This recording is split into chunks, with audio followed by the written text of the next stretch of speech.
Anything else?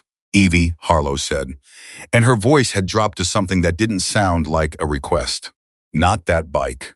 The man grinned. He reached for the canvas anyway. That was the last easy decision Travis Kane's crew made in Red Mesa. If you've ever watched someone choose peace over and over again for 30 years, only to have a stranger mistake that patience for weakness, this story is for you. Subscribe to our channel and follow this story all the way to the end. And drop a comment telling us what city you're watching from. I want to see exactly how far this story travels. The heat came early that August morning. The kind of dry California furnace blast that turned the air above the asphalt into something you could almost see bending. By 8 o'clock, the temperature was already pushing past 90 degrees, and the inside of Harlow Motor and Auto smelled the way it always did: motor oil, worn rubber, the faint metallic sweetness of hot metal that had been cooling down since the night before. Evelyn Harlow was already at her second cup of coffee. She had been in the garage since 6, same as every other morning. She didn't need an alarm anymore.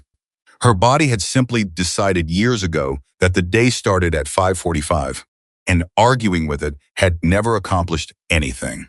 So she rose, made coffee, pulled on her faded denim work shirt and her dark work pants, laced up her boots, and walked the 30 steps from her back door to the garage, the way she had done for nearly 25 years.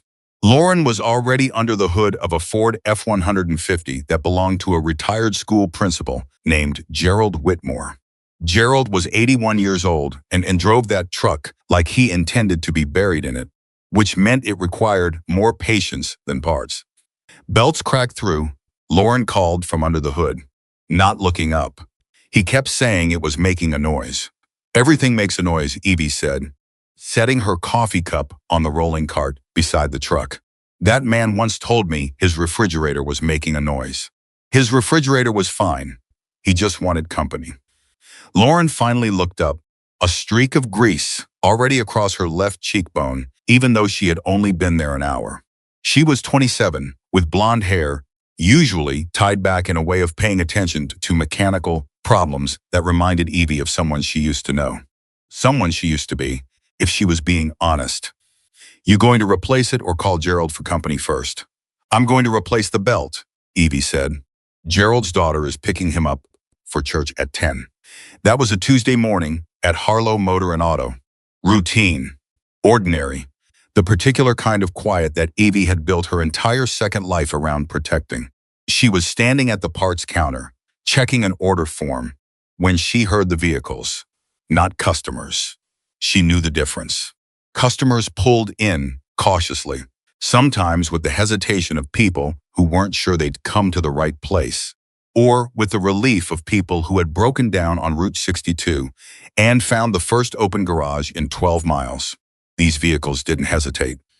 They came in fast and loud, tires on the gravel sounding deliberate, like boots on stairs. 3 of them. She didn't have to look to count. She'd spent enough of her life listening.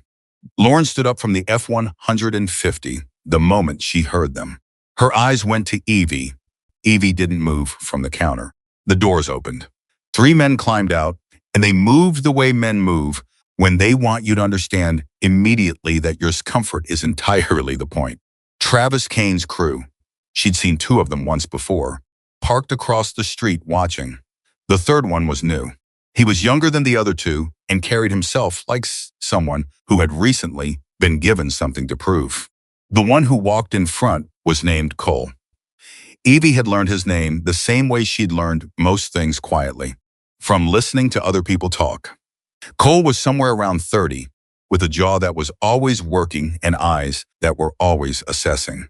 He wore a black Viper's cut, and he wore it the way people wear things they haven't yet earned the full weight of. Mrs. Harlow, Cole said, and the way he said it made the title into something condescending. Nice morning. If you need work done, the schedule is on the board, Evie said. We're not here for work. Then I think you've got the wrong garage.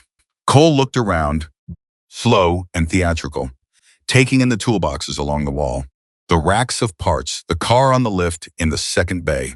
He picked up a socket wrench from her rolling cart and turned it over in his hand like he was considering buying it. Travis wanted me to come personally, he said, which is actually a compliment if you think about it. He doesn't send me personally for everybody. Put the wrench down.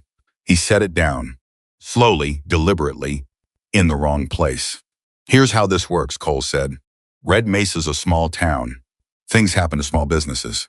Things break. Things get damaged. Fires happen. Travis runs a security service that protects against all of that. Most of the businesses in this town use it.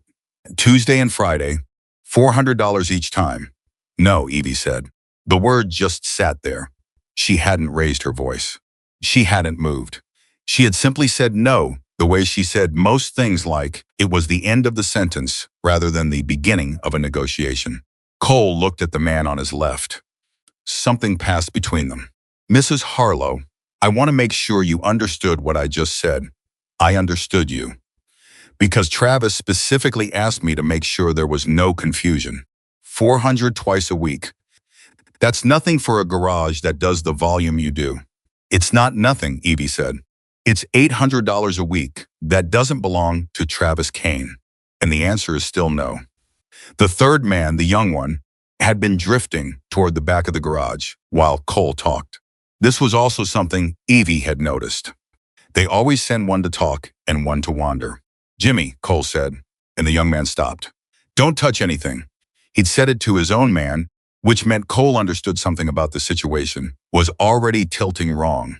Evie watched him recalculate.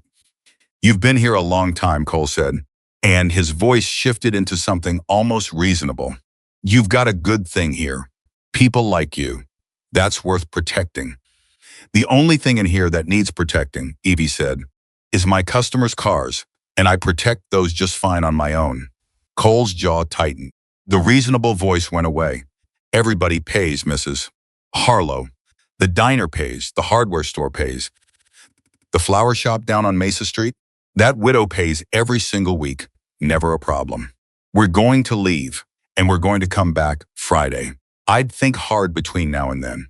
I'm done thinking about it, Evie said. Goodbye. For a moment, nobody moved. Then Cole nodded.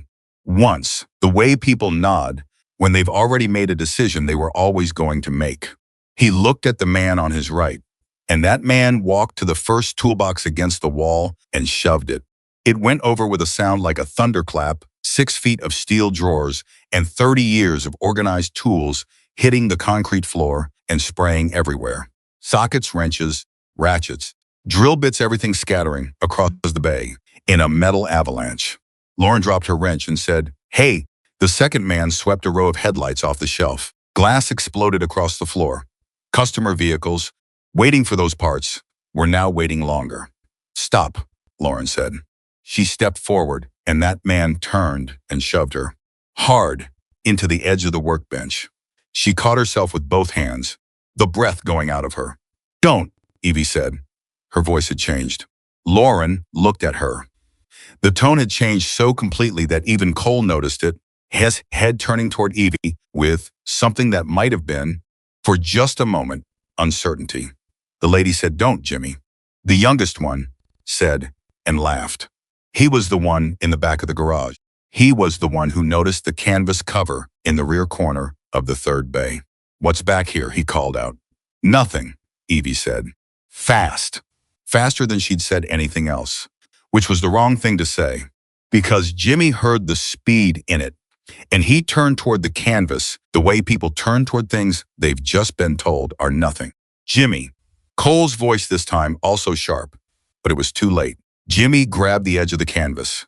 Anything else, Evie said, and she was already moving toward the back of the garage. Her boots on the concrete, fast and direct. Anything else in here?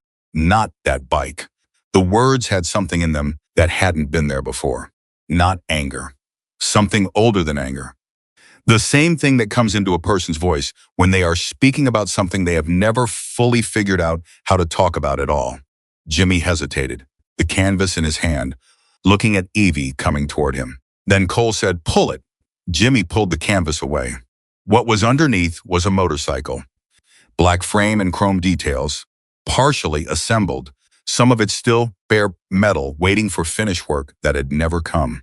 The gas tank had been painted a deep matte black that had kept its color for 5 years. The seat was custom, hand-stitched leather, worn now at the edges. On the side of the tank, in small, careful lettering, was a name done in chrome script that caught the light even now. Daniel.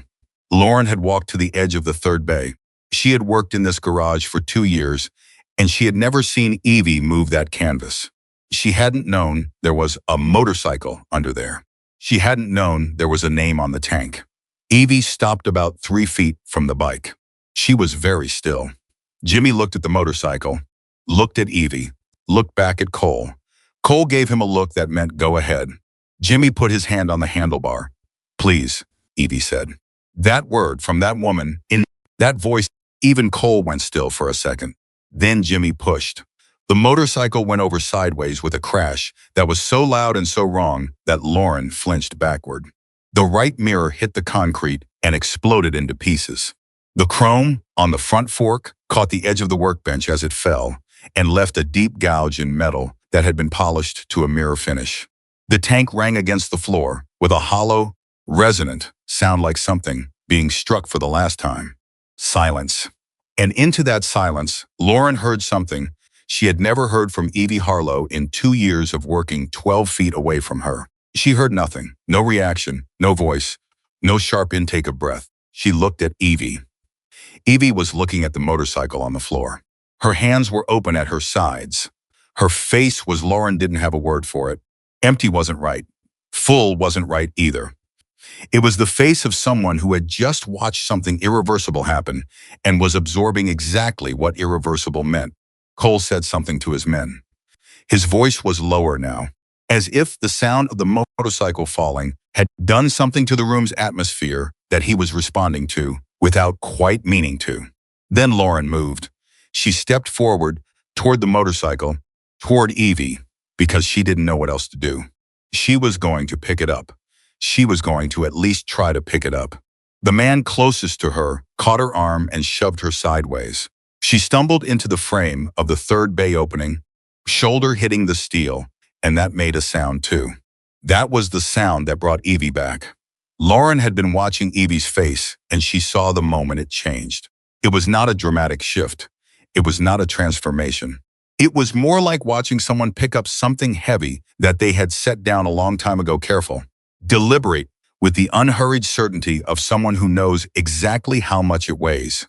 Evie removed her work gloves. Slowly, one finger at a time. She folded them once and set them on the edge of the workbench like she was going to need them again later. Get out of my garage, she said. Cole laughed. Not because it was funny. Because he didn't know what else to do. Or what?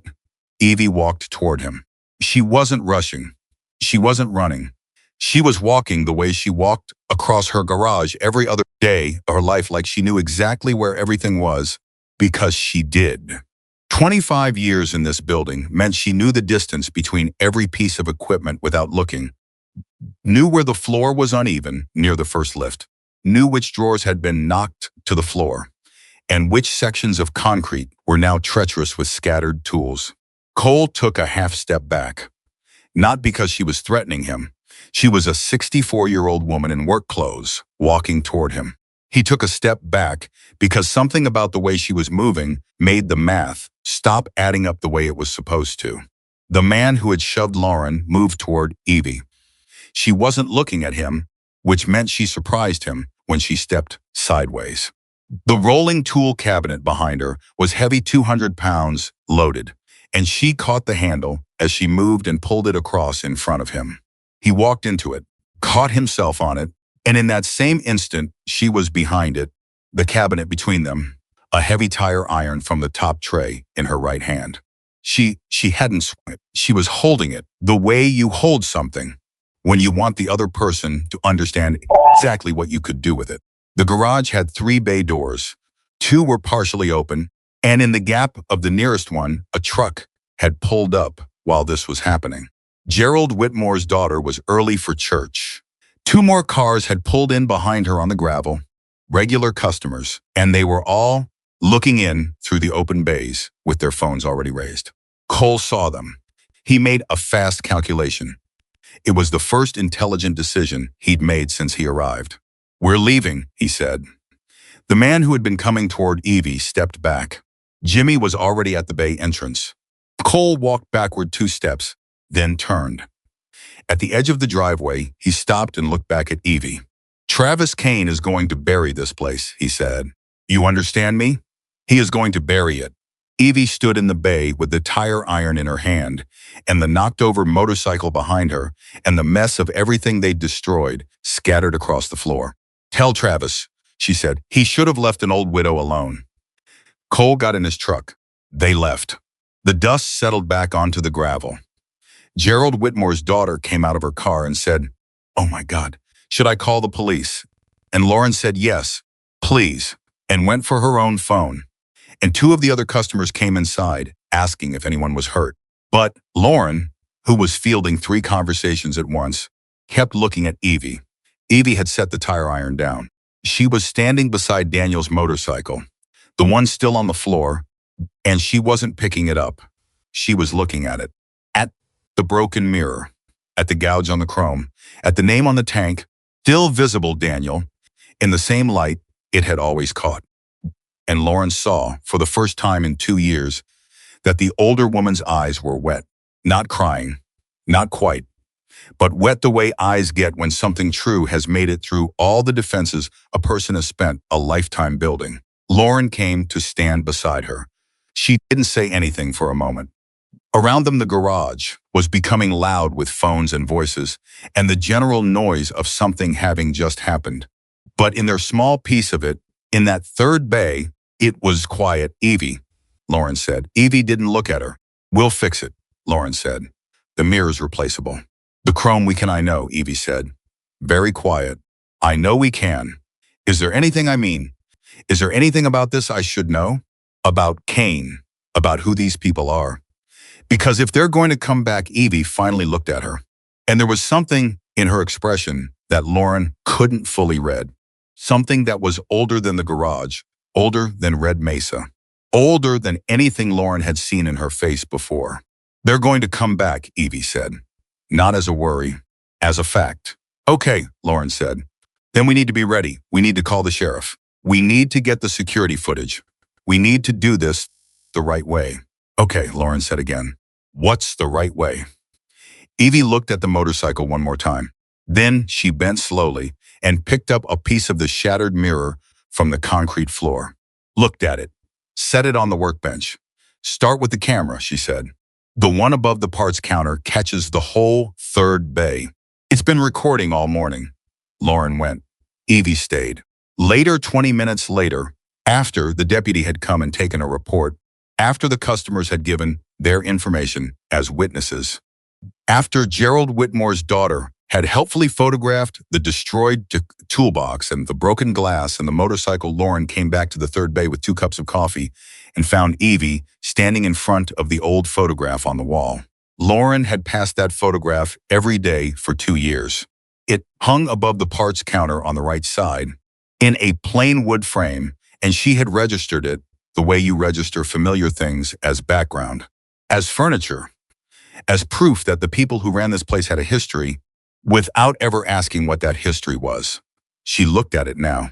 A younger woman, blonde hair, long and loose, standing beside a man who had a gifted mechanic's hands and an easy smile.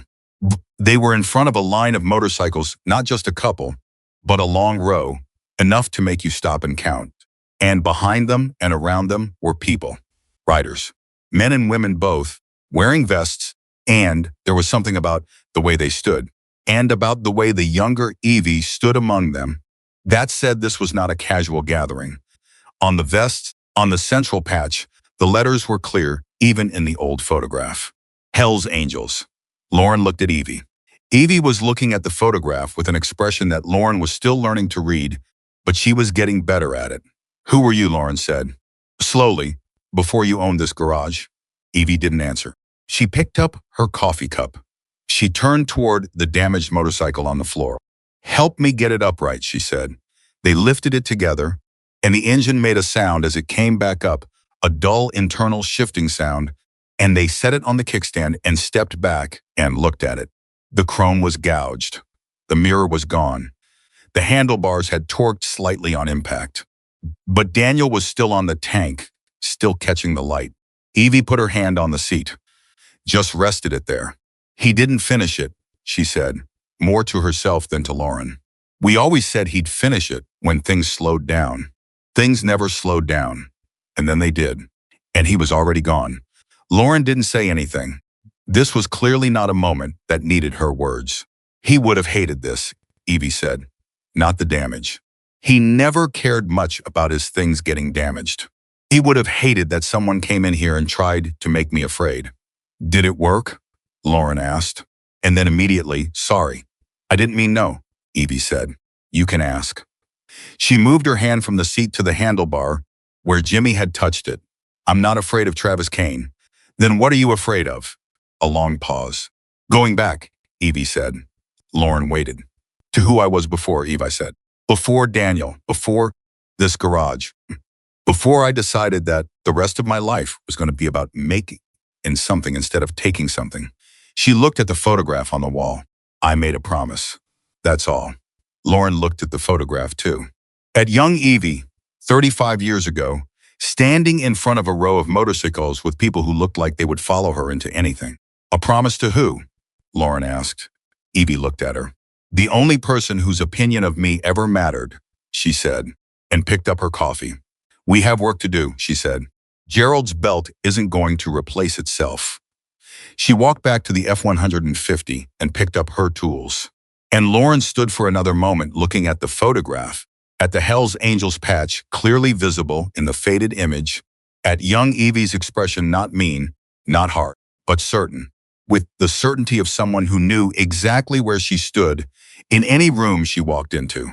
Travis Kane had come into Harlow Motor and Auto looking for a frightened old widow. Lauren was beginning to understand, in a way she couldn't quite put words to yet, that he had found something else entirely. She picked up her own tools and went back to work. The belt on Gerald's F-150 took 40 minutes to replace. While they worked, 3 more customers came in, 2 of them having seen what happened from the road, one of them being the retired math teacher from Mesa View Elementary who had brought her grandchildren for oil changes 4 times since last September. She took one look at the damage to the garage and said, I saw a truck leaving fast when I turned off the highway. Same truck that sits outside the diner on Tuesday mornings. Evie filed away that information the way she filed away all information without comment, without reaction, just absorbed and stored. The deputy who had taken the report called back by 11 with a case number and a careful explanation that without evidence of physical harm and with only property damage on record, the investigation would take time. He said this apologetically. In the specific way, officials say things they know are inadequate. I understand, Evie said, and she did. She had spent enough of her life in proximity to systems that moved slowly to harbor any illusions about their pace. She did not say what she was thinking, which was that she had learned long ago not to rely on systems that moved slowly. She called her insurance company. She documented the damage with her own camera, methodical and thorough, every broken piece and every overturned drawer. She had Lauren write down the names of every person who had been present and seen what happened. And twice during the afternoon, while Lauren was helping customers and Evie was working on a sedan with a transmission problem, she found herself stopping and looking at the repaired toolbox. She'd gotten it upright, the drawers closed, the worst of the contents sorted back in, and then across the bay to Daniel's motorcycle, standing again now on its kickstand, with the missing mirror and the gouged chrome.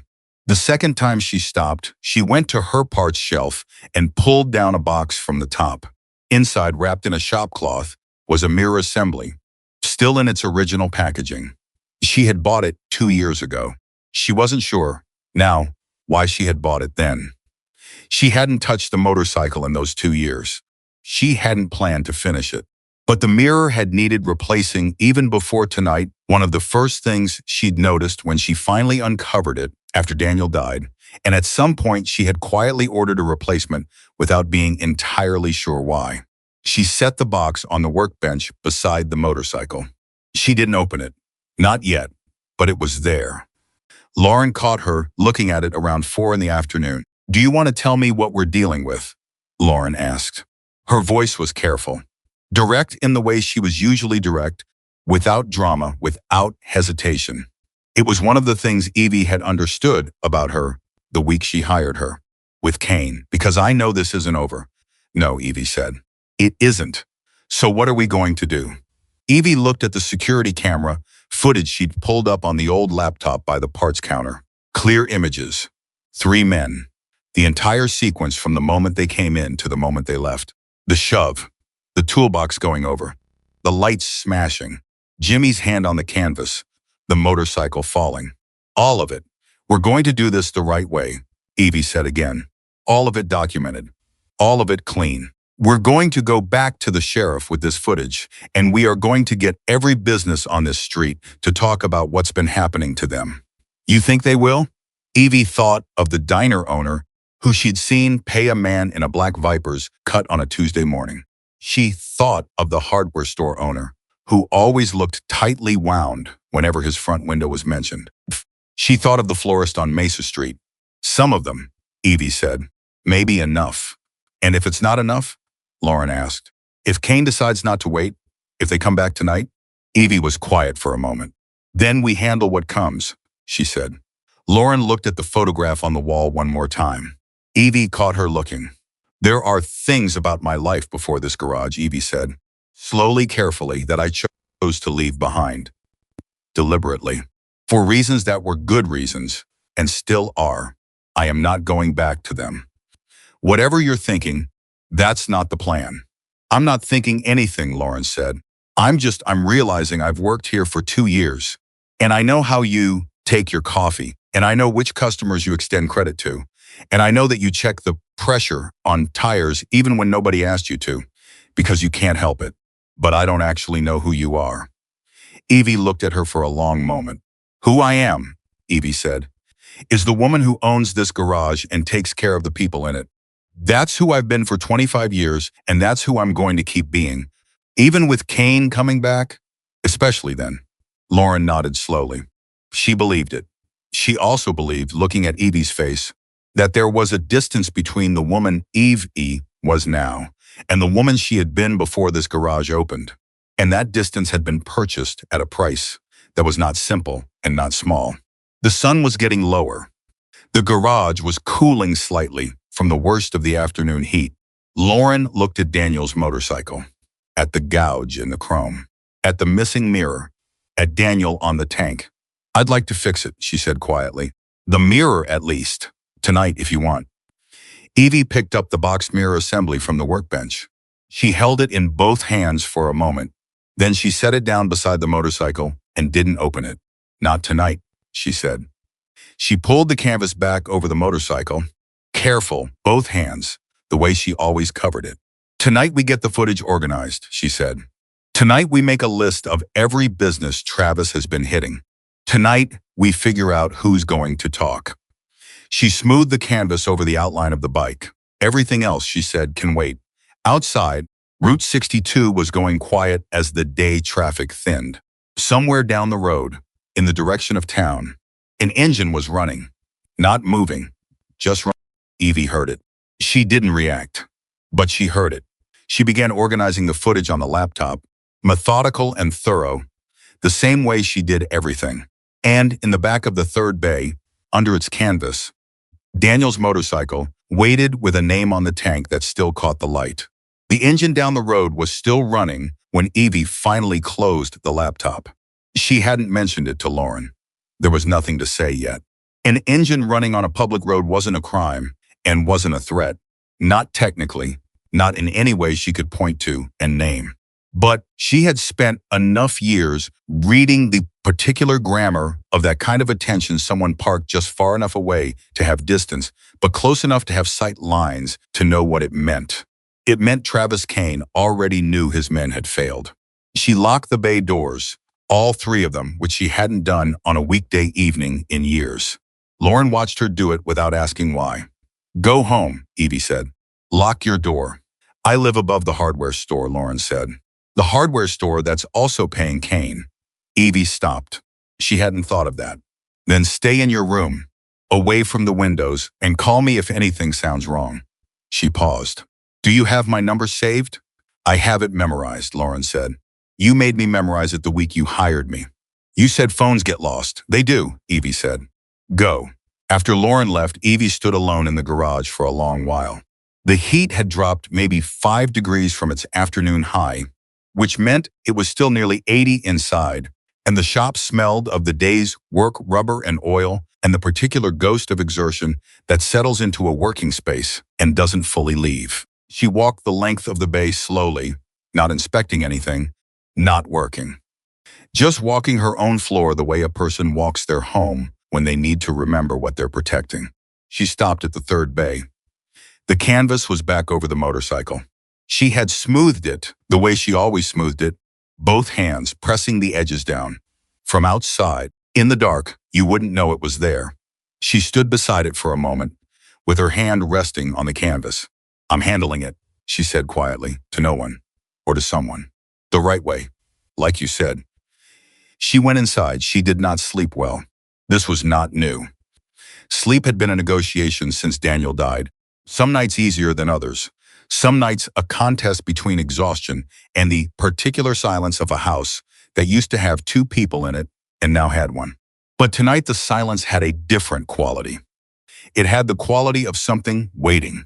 At 2 in the morning she got up, went to the kitchen, and made coffee she didn't need. She stood at the kitchen window and looked toward the garage. The security light above the bay doors was working. Everything was still. She thought about Travis Kane, not with anger. Anger was a young person's first response, and Evie was long past first responses. She thought about him analytically, the way she thought about an engine she hadn't seen before. What are the components? Where is the pressure? What is actually failing, and why? Travis Kane was 34 years old, and he had built his operation the same way every small predator builds theirs, by finding the smallest targets first and working upward. The diner, the hardware store, the florist. Small businesses with thin margins and owners who had enough to lose that the calculation of resistance felt too costly. $800 a week felt survivable. Whatever Kane might do to an unprotected storefront felt unsurvivable. So they paid. The problem with that model, Evie knew, was that it required the predator's reputation to remain intact. The moment one person refused and faced no consequences, the model cracked.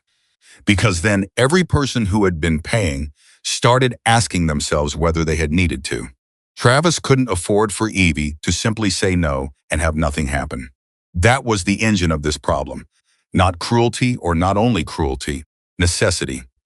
The structural necessity of a man whose entire operation ran on fear, who had just had his fear machine fail, in a widowed mechanic's garage, on camera, in front of witnesses. She understood that completely, and she understood what it meant for what came next. She drank her coffee. She went back to bed. She did not sleep, but she rested, which at 64 she had learned was sometimes the best available option. In the morning, she opened the garage at 6, same as always. She was going to be who she was, in the place she had built, doing what she did. That was not stubbornness. It was the most deliberate thing she knew how to do. Lauren arrived at 6:45 earlier than usual, with 2 coffees from the diner down the street and an expression that said she had also not slept particularly well. How's the diner? Evie asked. Maria looked at me when I walked in, Lauren said, like she was trying to figure out whether she should say something. Then she gave me the coffees and said to tell you she hoped the garage was okay. She saw the trucks yesterday morning. Maria's been paying Kane for 4 months, Evie said. Lauren looked at her. How do you know that? Because I watch, Evie said. Same way I know the hardware store has been paying since February. Same way I know there are at least 11 businesses on this street and the next 2 blocks that are in the same situation.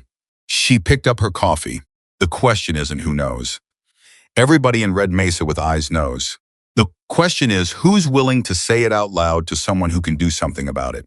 The sheriff, the DA's office, eventually federal people if the pattern is big enough. But it starts locally. It starts with someone being first.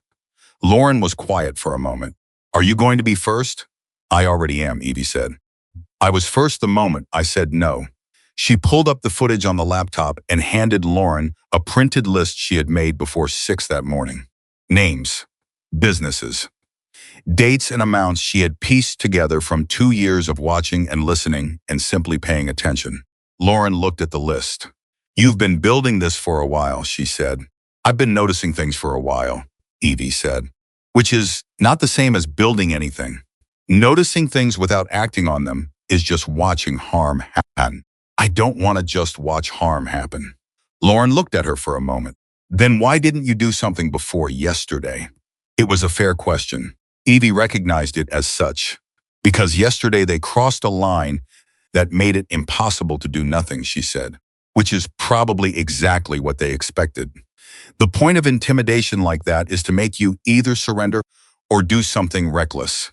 I'm not going to do either. What are you going to do? I'm going to make 3 calls this morning, Evie said.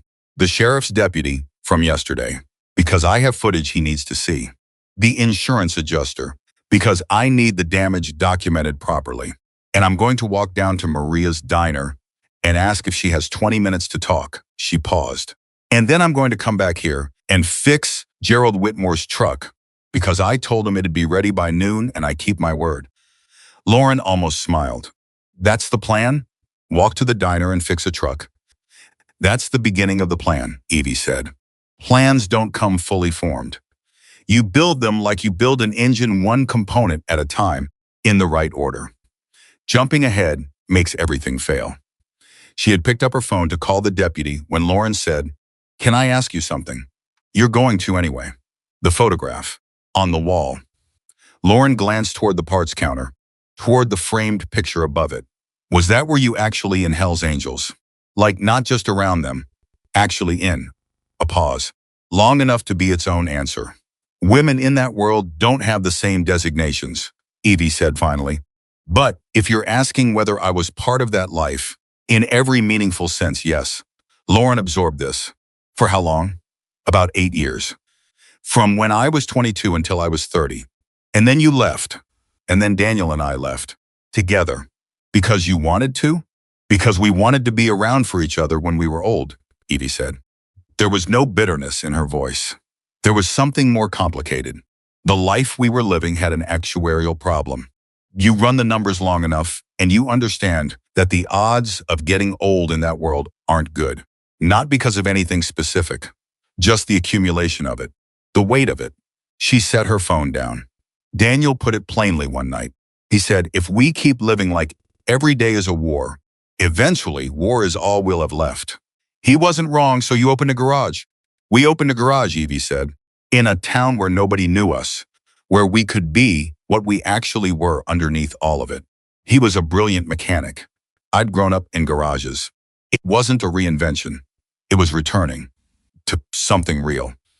Lauren was looking at the photograph. Were you afraid, she asked, when you left? Of what people in that world would think? No.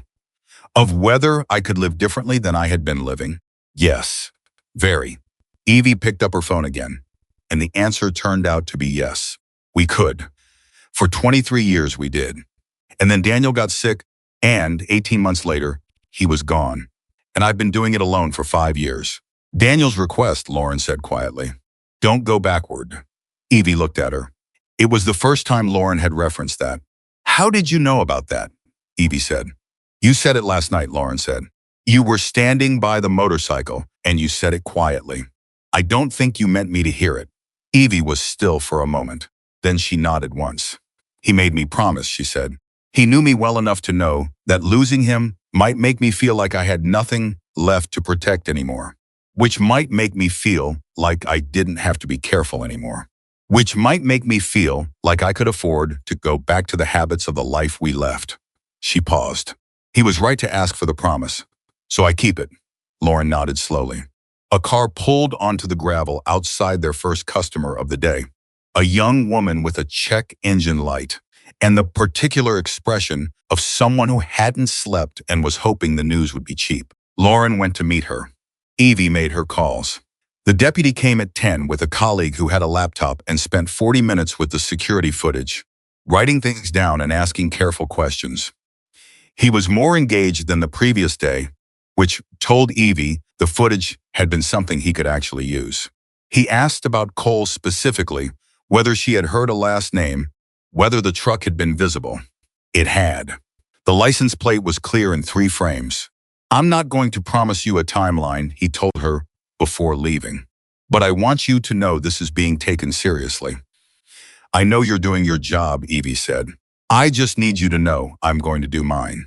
He looked at her.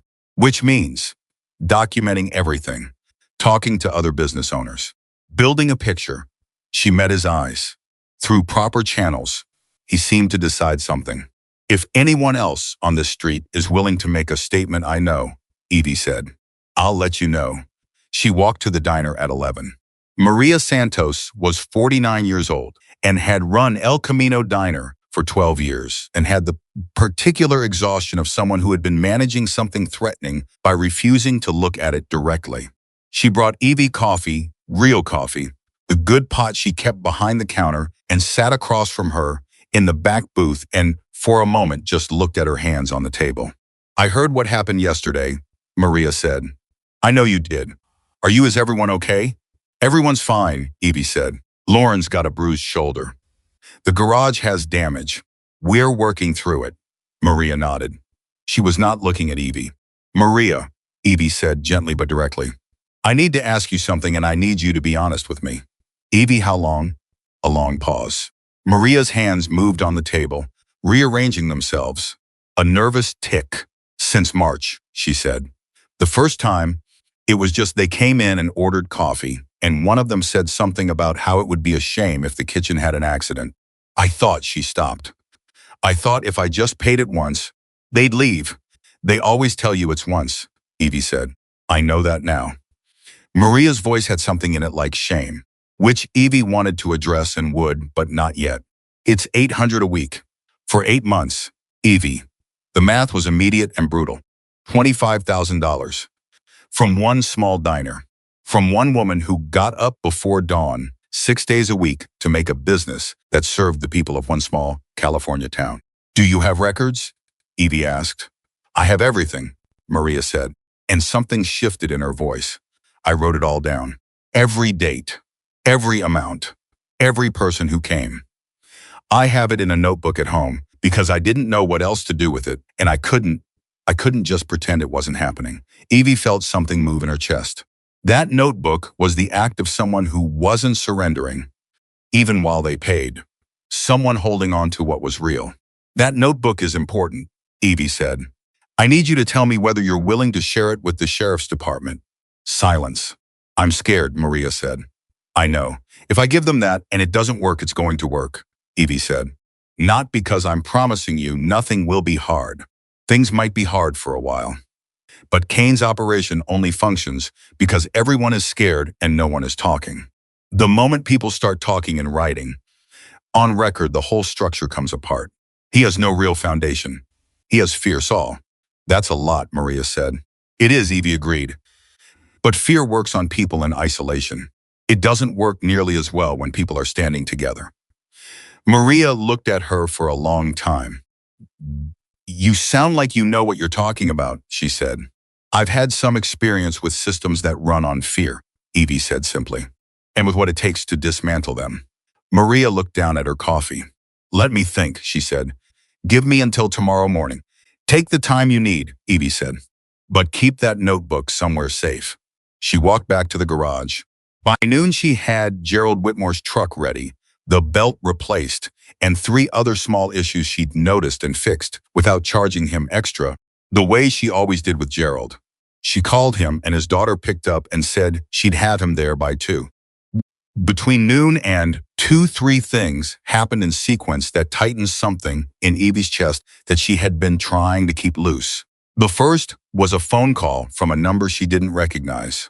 She answered it because she always answered calls at the shop. The voice on the other end was male, young, probably one of Kane's people or someone close enough. He didn't identify himself. He said, simply, Mr. Kane would like to resolve this situation before it gets complicated. He's offering a revised arrangement, $300 a week, 1 day. Very reasonable. Tell Mr. Kane the answer is still no, Evie said. Mrs. Harlow, tell him to stop calling this number, she said. His next communication should go through the Riverside County Sheriff's Department. She hung up. The second thing was Lauren coming in from the bay with her phone in her hand and an expression Evie couldn't immediately categorize. The hardware store guy came by while you were on the phone, Lauren said. Pete Alderman. He said he saw the deputy here this morning and he wanted to know she stopped. He wanted to know if you were actually doing something or just going through the motions. What did you tell him? I told him you were actually doing something. He said he might want to talk to you. He said he has 12 weeks of payment records in his back office. Evie was very still for a moment. Tell him tomorrow morning, she said. Early, before we open. The third thing happened at 1:45, 15 minutes before Gerald's daughter was due with the truck. Cole came back, not with his crew, alone. He pulled onto the gravel in a different vehicle than the day before, a black SUV that was probably Travis's, and he got out and walked toward the bay with his hands visible, which was either a de-escalation signal or a performance of one. Evie was at the counter. She watched him come. Lauren had heard the gravel and appeared in the bay doorway. Evie shook her head slightly, and Lauren stopped but didn't leave. Cole stopped at the edge of the bay. He didn't come inside. I need 5 minutes, he said. You've got 2, Evie said, and you're standing right there. He had the look of a man who had been sent somewhere he didn't entirely want to be, which was interesting. Travis sending Cole instead of coming himself meant something. Either Travis was angry enough to want distance or smart enough to want deniability. Travis isn't interested in escalating this, Cole said. Cole, what? You knocked over my husband's motorcycle, Evie said. You shoved my employee into a workbench. You destroyed several $1,000s worth of equipment and customer property. And your boss is calling my shop phone to offer me a discount. She let that sit for a moment. What would you like me to understand about Travis's interest in de-escalation? Cole's jaw was working. He's willing to walk away from this, Cole said. From the arrangement. From Red Mesa entirely. He's asking for the footage. There it was. Not a threat this time. A request. Which meant the footage was more damaging than he'd calculated, or someone had told him what was on it, or the deputy's visit that morning had reached him faster than Evie expected. The footage is already with the sheriff's department, Evie said. Cole's expression shifted. You should go, Evie said. Evie, Mrs. Harlow, you should go, she said again. And Cole. She waited until he was looking at her directly. The next time someone comes onto this property, without a purpose I've invited, I'm going to treat it as trespassing, and I'm going to say so to the deputy who has been very attentive lately. Do you understand me? He left. Evie waited until the SUV cleared the gravel. Then she called the deputy and told him about the phone call and about Cole's visit.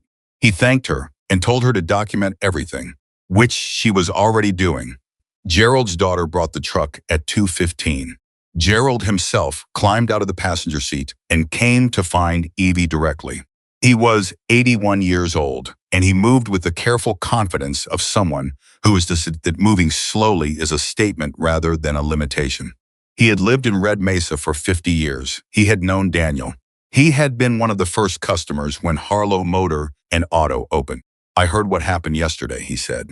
Everyone did, Evie said. I heard you handled it. Lauren and I handled it.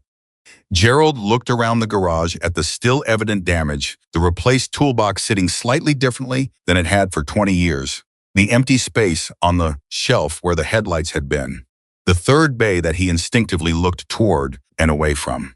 Daniel would have been proud of you, he said. Evie took the truck keys from her pocket and put them in his hand. Belts replaced, she said. I also tightened the rear caliper on the driver's side, which was pulling, and cleaned the throttle body while I had the hood up. No charge for those. Gerald looked at the keys, then at her.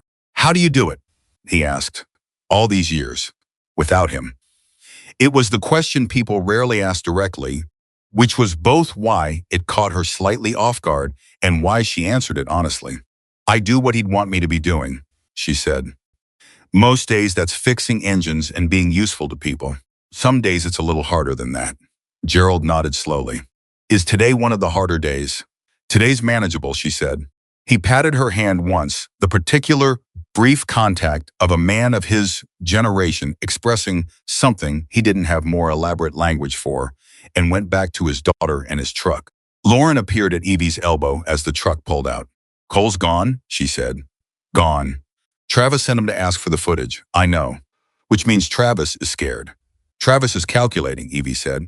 "There's a difference. Scared people panic. Calculating people look for angles. He's looking for an angle." She moved back toward the counter. "Which means we need to close those angles before he finds one." "How?" "More statements. More records. The more people are on record before he makes his next move, the less room he has to maneuver." She looked at Lauren. "The florist on Mesa Street. You know her?" "Carol Finn. She comes in sometimes for the coffee machine by the waiting area. Can you go talk to her this afternoon?" "Casually. Just let her know that things are moving, that she's not alone. Don't pressure her. Just let her know." Lauren nodded. "I can do that." "Thank you," Evie said. Lauren stopped at the bay door. She turned back. "Evie," she said, "why did you hire me?" The question came from nowhere, or appeared to. But Evie understood why it was coming now, at this particular moment, in this particular week. "You were good with engines," Evie said. "Lots of people are good with engines. You reminded me of someone," Evie said. And her voice was careful but honest. "You showed up here with not much more than your tools and the mechanical knowledge to back them up, and you weren't performing anything. You were just present and hardworking. And you didn't ask me for more than you needed." She paused. "That reminded me of who Daniel saw when he first met me. Someone who didn't know yet what she was capable of." Another pause. "I thought maybe it would help to give someone what he gave me."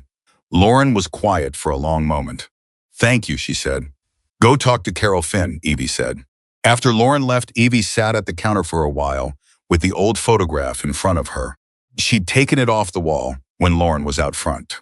She held it in both hands and looked at the younger version of herself, at Daniel beside her, at the riders behind them. She hadn't contacted Bear. She wasn't going to. That wasn't the direction this moved. But she was thinking about something. Not about violence. Not about going backward. She was thinking about the old steel box under her bed. She had thought about it last night, standing at the kitchen window, and she had not gone to get it, which had been the right decision.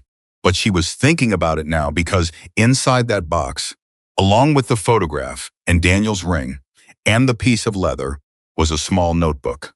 Not payment records, a list of names and numbers, old ones. People she had not contacted in years. People who had known Evie Harlow before she was simply the widow who fixed engines in Red Mesa. She set the photograph down. She wasn't going to open the box. She wasn't going to make those calls. She was going to do this the right way. She repeated that to herself with the same certainty she brought to everything. Methodical, ordered, one component at a time. But the box existed, and she knew exactly where it was. That evening, while the sky over the California desert went through its furious sequence of oranges and reds and finally settled into dark, three things happened that Evie didn't know about yet. Across town, in the back room of a dry storage facility that Travis Kane used as an office, an older man named Gerardo, a former connection of Kane's uncle, someone who had been in and around organized criminal operations in Southern California for 4 decades, was shown a photograph on a phone. It was a screenshot from the security footage that had been shared online by one of the bystanders the previous morning. Gerardo looked at the image for a long time. Then he looked at Travis. "You have a problem," he said. Travis, who was in the middle of planning the evening's activities, said, "I know. The woman won't pay, and now I've got sheriff involvement." "No," Gerardo said. "That's a complication." I said, "A problem." He held up the phone.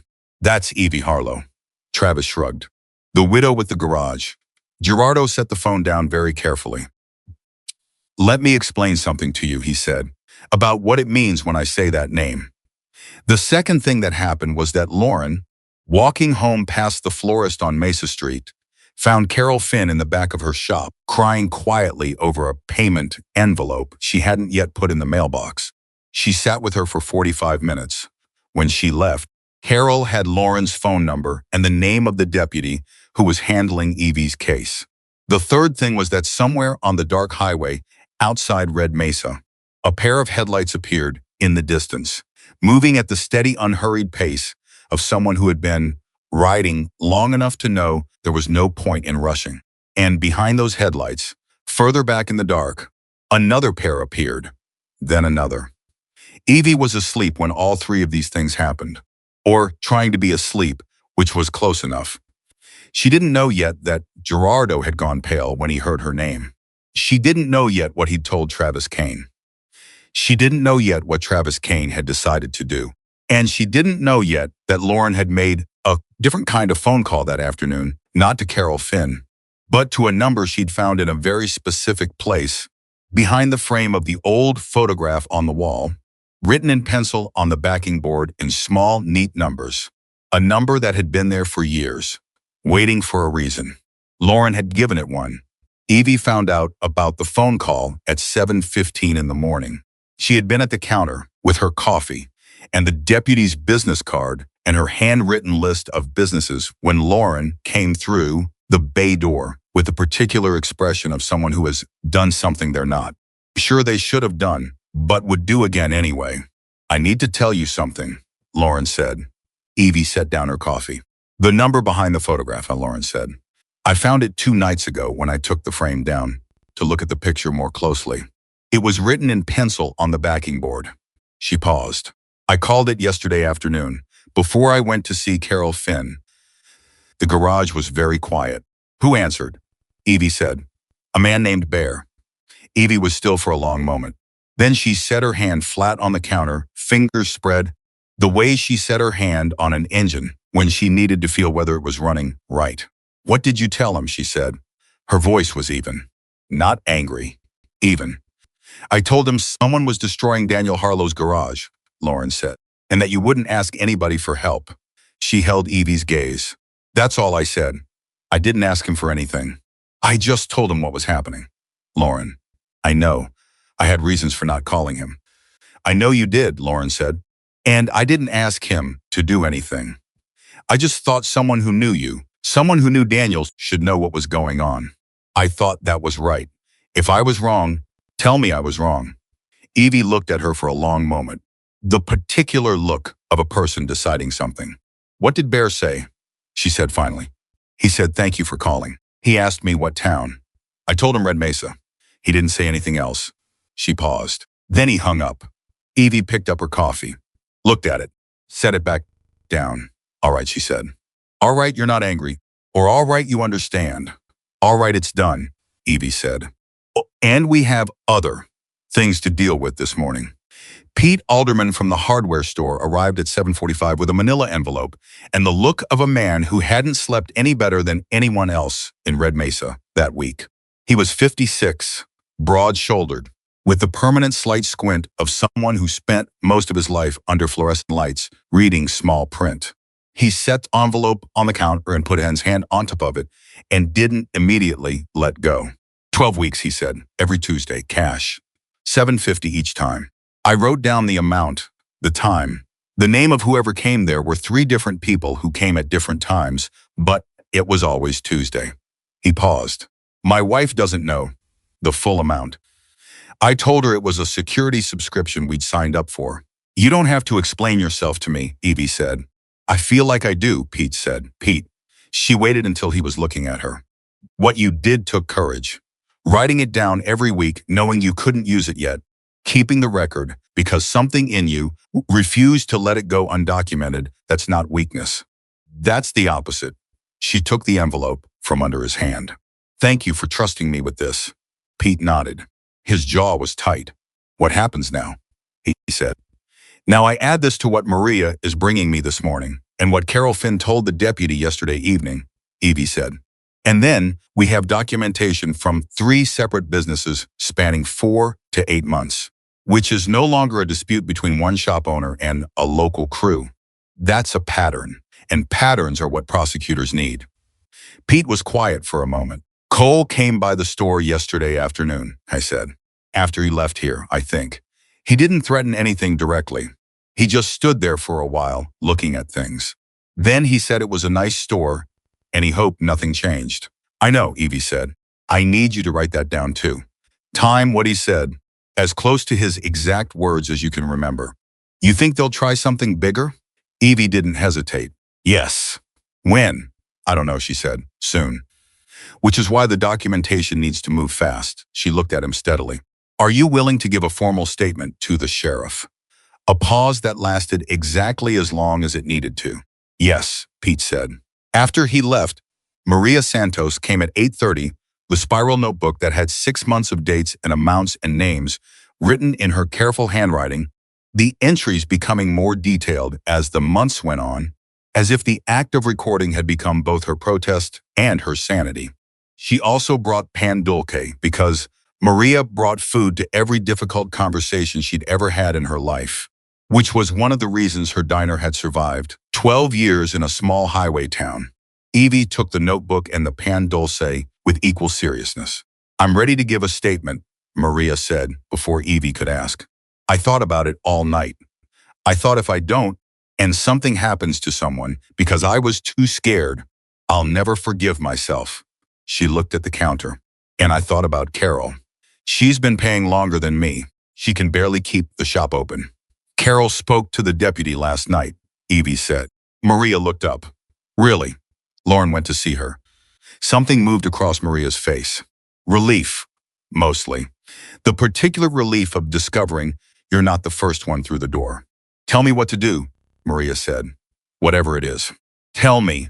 Evie called the deputy at 9. She told him what she had 3 sets of business records, 3 witnesses willing to give formal statements, documented amounts and dates going back to February. She told him about Cole's visit to the hardware store. She told him about the phone call to the garage. The deputy was quiet for a moment after she finished. Mrs. Harlow, he said, I need you to understand something. If we move on this, when we move on this, it's going to happen in a way that's organized and coordinated. I can't give you a timeline, but I can tell you that what you're describing, with this level of documentation, this is not something we're going to set aside. I'm not asking for a timeline, Evie said. I'm asking you to know that the evidence is solid and the witnesses are real people who are ready. I know, he said. Keep your phone on. She hung up. Lauren was in the second bay working on a brake job, the rhythmic sounds of her work, steady and grounding. The garage had its first 2 customers of the morning waiting. Ordinary Tuesday. Outside Route 62 moved the way it always moved. Trucks and sedans and the occasional motorcycle. The specific rhythm of a highway town going about its business. Evie went back to work. That was how she held herself together when things were uncertain. Not by thinking, not by planning, she'd done the planning. By working. By putting her hands on something real and making it better. She had learned that from Daniel, and she had learned it again alone after Daniel died, and it had not failed her yet. She was 90 minutes into a transmission job when Lauren appeared at the edge of the bay. Someone's here, Lauren said. Her voice had a different quality. Evie looked up. Standing at the open bay door was a man she had not seen in 11 years. He was 58 years old with a gray beard that had been salt and pepper the last time she'd seen him and was now fully silver.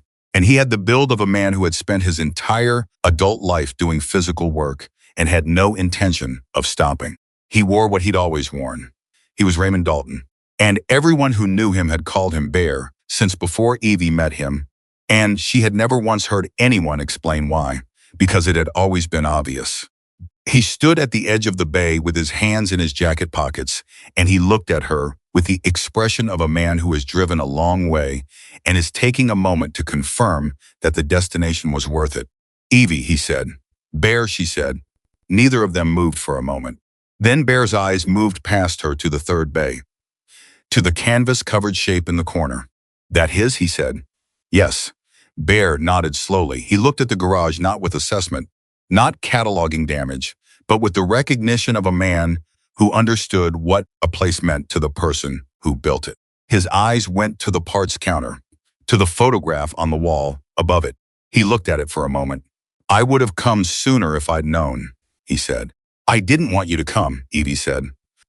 I want to be clear about that. I know. He didn't seem offended.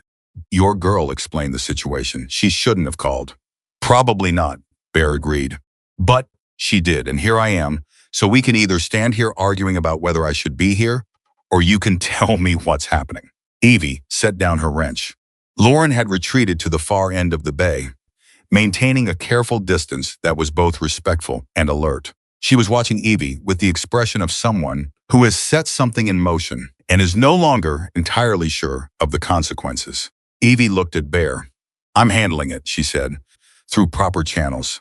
I have documentation. I have witnesses. The sheriff's department is involved. I am not looking for another kind of help. I didn't come to offer another kind of help, Bear said. Then why did you come? Because someone told me Daniel's garage was being destroyed, he said, and because you and Daniel were family, and because family shows up. He paused. It doesn't have to be more complicated than that. Evie was quiet. How many? She said finally. Bear understood immediately what she was asking. Enough, he said. They're down the road, waiting. I told them to wait until I knew what you needed. I need them to stay out of this. All right. I mean it. Bear. Whatever Travis Kane decides to do, it gets handled through the law. That's non-negotiable. I heard you, Bear said. Hearing me and doing what I say are two different things, and you know it. He almost smiled. You haven't changed. I've changed completely, she said. That's the whole point. He looked at her for a long moment with the particular attention of someone who's known a person through more than one version of themselves. You have, he said. And he said it like it was not a criticism but a statement of fact, plainly delivered. Daniel's good work. Mine too, Evie said. Yours too, he agreed. There was a silence that wasn't uncomfortable. The silence of two people who have enough history that not talking is also a form of communication. Lauren appeared at the edge of the bay. I'm sorry, she said. I know you didn't want this. But I just kept thinking about what would happen if they came back tonight and there was nobody here, and I thought someone should know. Someone who she stopped. I didn't know what else to do. Evie looked at her. You did what you thought was right, she said. I might have done the same thing at your age. She looked back at Bear. Stay out of the way. Don't approach anyone connected to Kane. Don't give anyone any reason to make this into something it doesn't need to be. Understood, Bear said. And don't touch that motorcycle, she added. Something moved across Bear's face. Not quite a smile. Something more serious. Wouldn't dream of it, he said. He went back outside. Evie heard, a few minutes later, the distant sound of engines. Not approaching, just present, like weather. At 3 p.m, the deputy called again. We've served 2 warrants this morning based on your footage, he said. Cole Reston and one of the other men from the video are in custody. Kane himself were building toward that. But Mrs. Harlow, I need to ask you something directly. A pause. Are there additional parties involved in this situation that I should know about? Evie understood the question immediately. There are some people who came because they know me, she said carefully. They're not doing anything. They're not threatening anyone. They're parked on a public road. A pause. Hell's Angels, the deputy said. It wasn't quite a question. Former members, Evie said. People who knew my husband. People who are here because someone they care about needed. She paused, choosing the word. Support. Another pause from the deputy's end. As long as they're not creating a situation, he said. Oh. They're not creating anything, Evie said. I promise you that. Keep it that way, Mrs. Harlow. She hung up. She went back to the transmission job. The afternoon moved in its slow way toward 4 o'clock. Toward 5, the heat beginning its gradual retreat from brutal to merely uncomfortable. Lauren finished the brake job and started on an oil change, and they worked in parallel, the garage running the way it always ran. The sounds of work filling the space the way they always filled it. At 5:40, Evie looked up and felt something change. It was not a sound, not immediately. It was more like a shift in pressure the way the air changes before a storm comes, something tightening in the atmosphere that the body registers before the ears do. She had felt it before. She knew what it meant. Lauren, she said quietly, go to the back. Lauren looked up from the oil change. What the back of the garage? Now, Lauren heard something in Evie's voice that she had not heard since the morning this began, and she moved. She went to the back of the third bay, behind the toolboxes, where the rear exit door led to the alley. Evie stood at the counter. She heard the engines now. Multiple vehicles, coming from the direction of town. Coming at the particular speed that said they weren't stopping for anything between there and here. She picked up her phone and called the deputy. He answered on the second ring. "They're coming," she said. "Where are you?"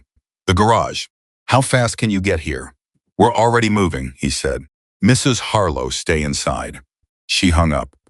Through the open bay doors, she saw the first headlights turning onto the frontage road. Then, more behind them. She counted what she could see: 5 vehicles, maybe 6, coming hard. Travis Kane had decided that the legal machinery moving against him meant he had to move faster, hit harder, and destroy whatever evidence remained in Harlow, motor and auto, before the warrants caught up to him. She had expected this. Not the precise timing, but the logic of it. She had expected it, and she had prepared for it, and she was still afraid. The specific fear of someone who has weighed the odds and found them unfavorable, but chosen to stand anyway. She stood behind the counter, and then she heard something underneath the approaching engines. Something different, not coming from town, coming from the other direction, from the highway, lower, heavier. A sound she recognized in her body before she recognized it in her mind. Motorcycles. Not 1, not 2. She didn't move. She stood very still and listened to the 2 sounds, converging Kane's vehicles from one direction and from the other, that growing, swelling, unmistakable sound. The first of Kane's trucks reached the frontage road entrance and stopped, because at the far end of the road, headlights had appeared. One after another, the way lights appear when a long procession turns a corner, each one following the one before it. The sound building into something that filled the hot California evening completely. Evie walked to the bay door. She stood in the opening and looked. Bear was at the front. She could see him even from this distance, the size of him, the particular way he sat on a motorcycle that said he had been riding longer than most people had been alive. Behind him, the road was filled with headlights and the deep, rhythmic sound of engines running at idle. The procession moving at walking speed, deliberate, unhurried. They came to a stop along the road in front of Harlow Motor and Auto. One by one, the engines cut. Silence, except for the distant sound of Kane's trucks that had also stopped. Bear climbed off his motorcycle and walked across the gravel toward Evie. Behind him, one by one, the riders got off their bikes and stood, not moving toward Kane's vehicles, not making any gesture that was a threat, just standing, beside their motorcycles, in front of her garage, looking at the line of trucks at the end of the road. There were more of them than Evie had expected. 30, maybe 35. Men and women, both ages ranging from somewhere in their 30s to somewhere in their 60s, wearing cuts that carried history in every worn edge and faded patch. She recognized some faces and didn't recognize others, and it didn't matter because the fact of their presence was its own complete language. Bear stopped in front of her. He looked at her face. Read whatever he found there. "Still not helping," he said. "Still not helping," she said. "Just standing." "Just standing," he agreed. From the direction of Kane's trucks, a door opened. Travis Kane himself got out. She hadn't seen him in person before, had only his reputation and Cole's description. He was exactly what she would have predicted. 30s, put together, with the careful grooming of a man who wanted to be taken seriously, and the eyes of someone who had never been told no by anything that could say it back. He looked at the motorcycles lining the road. He looked at Evie in the bay door. He looked at Bear standing on the gravel. "What is this?" he called out. Nobody answered. Lauren appeared at Evie's shoulder. She had come from the rear of the garage at the sound of the motorcycle stopping, and now she stood beside Evie in the bay door and looked at the line of riders and said nothing because there was nothing to say. Travis walked forward. 2 of his men got out of the trucks behind him. The others stayed in the vehicles, which told Evie something. The men who were willing to be seen were the ones who didn't yet know what they were seeing. This is private business, Travis said loudly, to nobody and everybody. This doesn't involve any of you. Bear turned to look at him. He didn't say anything, just looked. Travis stopped walking. Bear had the particular quality of stillness that comes to people who have lived long enough in difficult situations, to know that the person who speaks first in a standoff has usually already lost it. Kane, Evie said. Travis looked at her. This property, she said, is documented. Every person here is a witness. Your men who came yesterday are in custody. I have 6 months of payment records from 3 businesses. I have security footage of everything that happened in this garage on Tuesday morning. She paused. The sheriff's department is 2 minutes away. Travis's jaw moved. You don't know what you're doing, he said. I know exactly what I'm doing, Evie said. I've been doing it for 2 days. She held his gaze. Go home, Travis. You think these people scare me? He gestured at the line of riders. They're not here to scare you, Evie said. They're here because they knew my husband. And they know me. That's all. She paused. You should be scared of the documentation, not the people. Travis looked at the riders again. Something was working behind his eyes, the calculation of a man who had built everything on the premise that people with less power than him stayed quiet, and was confronting the fact that this premise had a flaw he hadn't accounted for. He pointed at Evie. This isn't over, he said. Bear spoke for the first time. Yes, he said. It is. Travis turned to look at him. Bear hadn't raised his voice. He hadn't moved. He had simply said it with the flat certainty of someone making an observation about the weather. You don't kid, Bear said. And the word was not contemptuous. It was just accurate. Walk away. Something happened in Travis Kane's expression that Evie had seen before, in other men, in other situations. The moment when the architecture of a man's confidence encounters something it wasn't built to handle. It didn't collapse, it cracked. Just slightly, just enough. He pulled out his phone. He put it to his ear and said something, too low to hear.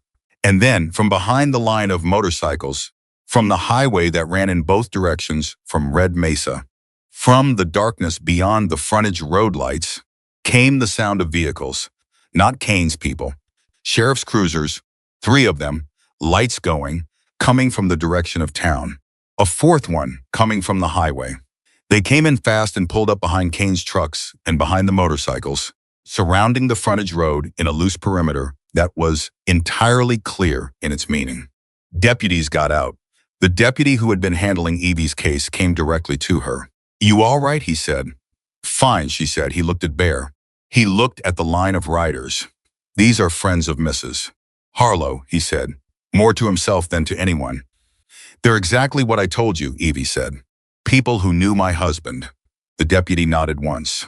Then he turned toward Travis Kane, and his demeanor shifted entirely into something professional and precise. Travis tried to perform confidence. For the cameras that were already coming out, 3 of his people were recording, and 2 of the bikers were recording, and Lauren had her phone up and Evie could hear, distantly, that there were people from the road who had stopped to see what the lights and the motorcycles meant. Mr. Kane, the deputy said, I need you to come with me. I haven't done anything, Travis said. I'm standing on a public road. You are, the deputy said, and we have questions for you at the station. He paused. You can come voluntarily, or I can make it less voluntary. Your choice. Travis looked at the phones, at the cruisers, at the riders standing silently along the road. He looked at Evie. You think you won something, he said. His voice had changed. The performance was slipping, and what was underneath it was uglier, but also smaller. Just a man who had mistaken other people's patience for weakness and was now discovering the difference. You're a 64-year-old mechanic in a nowhere town. What exactly do you think you won? Evie looked at him. Everything you tried to take, she said. The deputy put a hand on Travis's arm. Travis shook it off and walked ahead of him to the cruiser on his own, which was the last autonomous decision he made that evening. His men in the trucks, watching from inside their vehicles, did not get out. After the cruiser pulled away, 2 of the other deputies began speaking with them. The particular polite firmness of law enforcement, explaining to people exactly how voluntary their cooperation was about to be. Evie watched Travis's cruiser until it was past the frontage road and onto the highway and gone. Then she turned around. Lauren was beside her.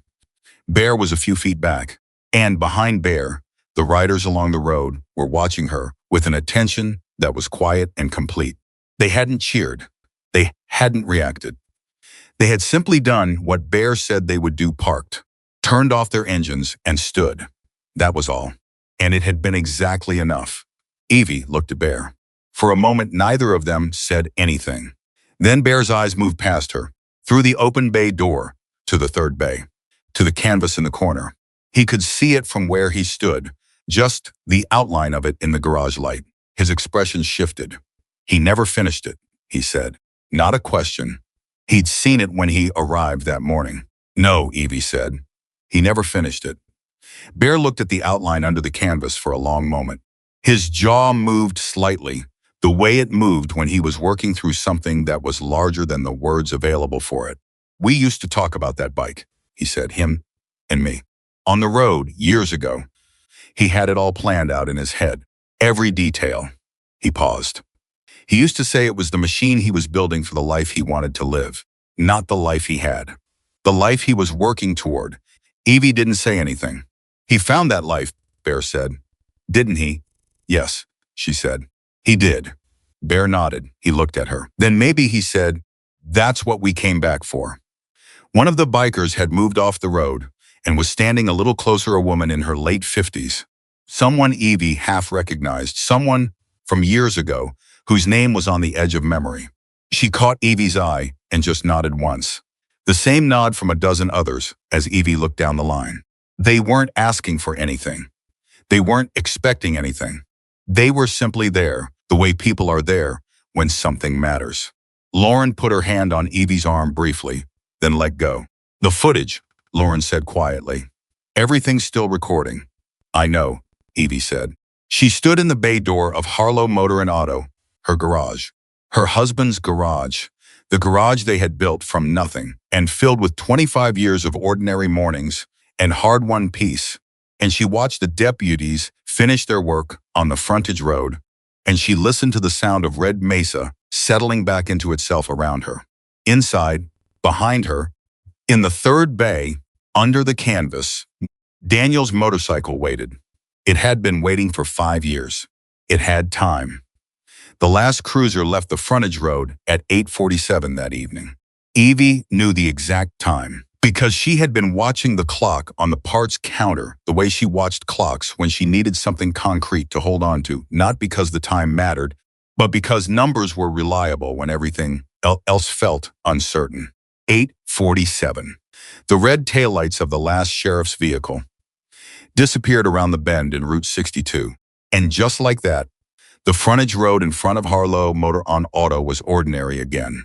Gravel and asphalt, and the particular silence of a desert highway town after something loud has passed through it. The riders had gone an hour earlier. Bear had been the last to leave.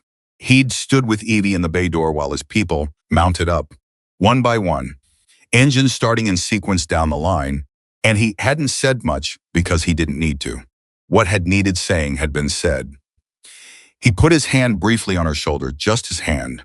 Just a moment, the contact of someone who's known you long enough to know that words are sometimes less than the weight they're supposed to carry. And then he walked to his motorcycle, and he was gone.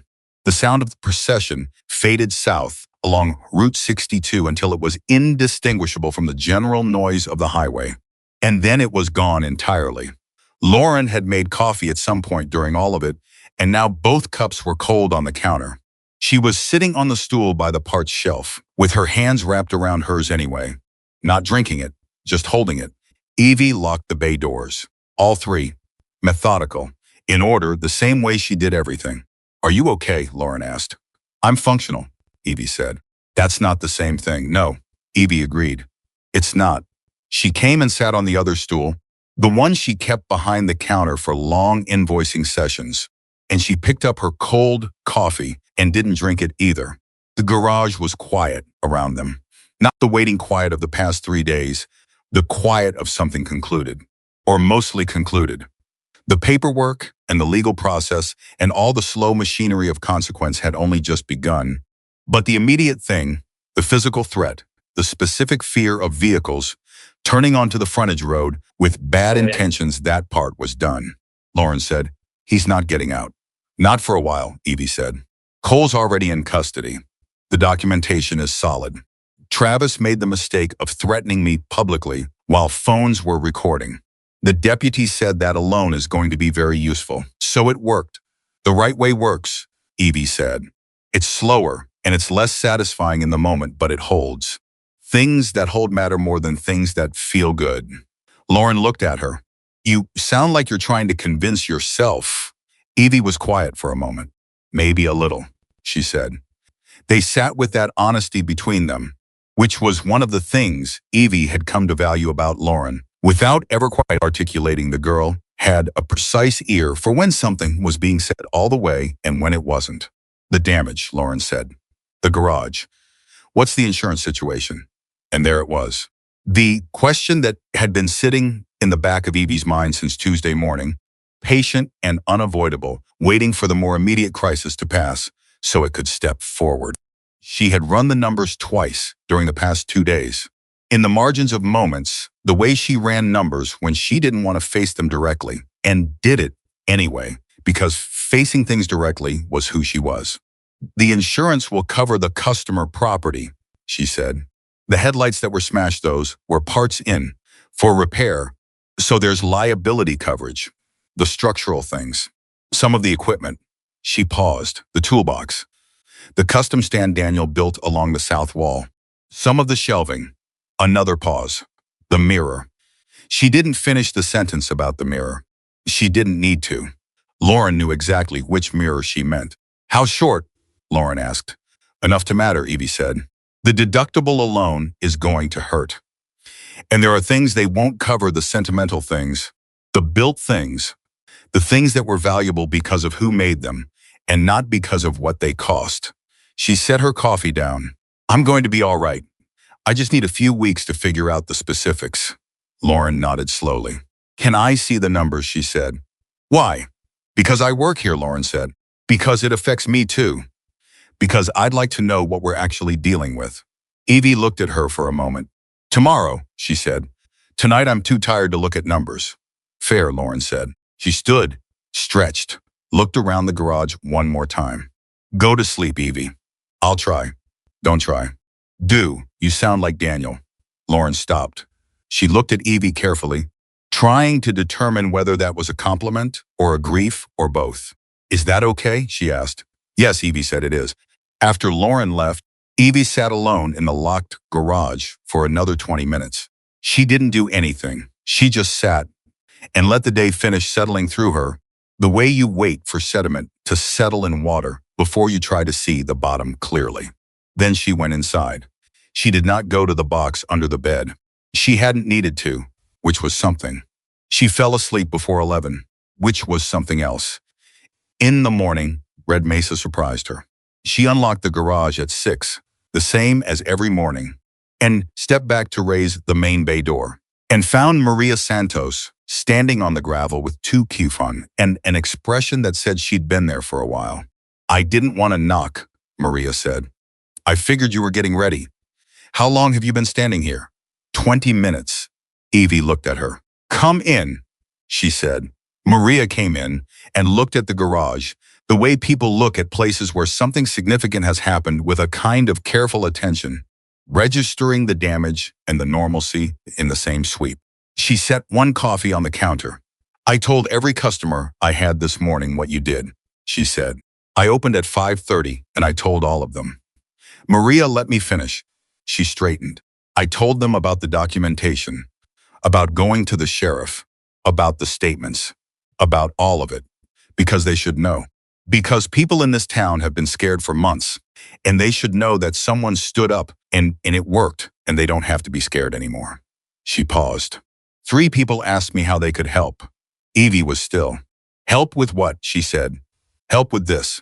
Maria gestured at the garage. "The damage. People want to do something, Evie. They need to, I think, because we all watched this happen, and most of us didn't do anything, and that sits wrong. Her voice tightened. It sits very wrong with me personally. Evie opened her mouth. Don't say you're fine, Maria said. I know you're functional. You were born functional. That's not what I'm asking about. The silence between them had 25 years of neighborliness in it. All right, Evie said. All right, you'll let people help? All right, I won't argue about it, Evie said. Which is the closest I get. Maria almost laughed. By 8 o'clock, Pete Alderman had arrived from the hardware store with lumber in the back of his pickup and a retired electrician named Frank Kowalski, who wore his age in his hands and moved with the particular efficiency of someone who had spent 40 years doing things right the first time. By 8:30, Gerald Whitmore's daughter had dropped Gerald off, Gerald himself, 81 years old, who arrived with a toolbox of his own and announced he intended to help and would accept no argument. Evie tried to give one anyway. Gerald, I can't have you. I built furniture for 30 years, Gerald said. I can still hold a board straight. Put me somewhere useful, or I'll find somewhere myself. She put him somewhere useful. Lauren arrived at 7:45 and stopped in the bay entrance and looked at what was gathering Maria and Pete and Frank and Gerald and two other people Evie recognized as regular customers who had simply heard and come and turned to Evie with an expression that was partly disbelief and partly something that looked dangerously close to tears. You didn't call anyone, Lauren said. I didn't call anyone, Evie confirmed. They just came. They just came. Lauren pressed her lips together and looked at the ceiling for a moment, the gesture of someone refusing to cry in a mechanic's garage on a Wednesday morning. And then she picked up her tools and went to work.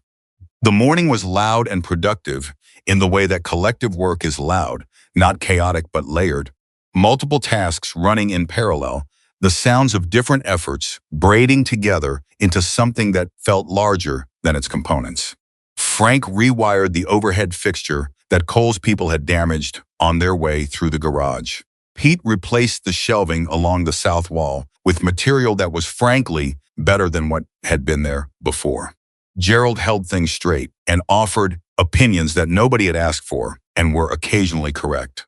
And Maria, because she was Maria, went back to the diner and came back at 10 with food for everyone and the information that Carol Finn from the florist was on her way over.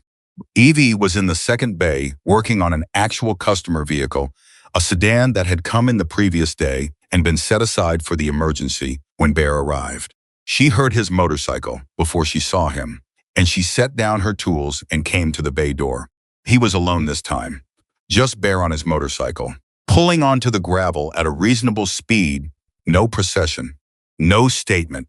He cut the engine and got off and looked at the activity in the garage and the people moving through it and said nothing for a moment. Thought you'd be halfway to Nevada by now, Evie said.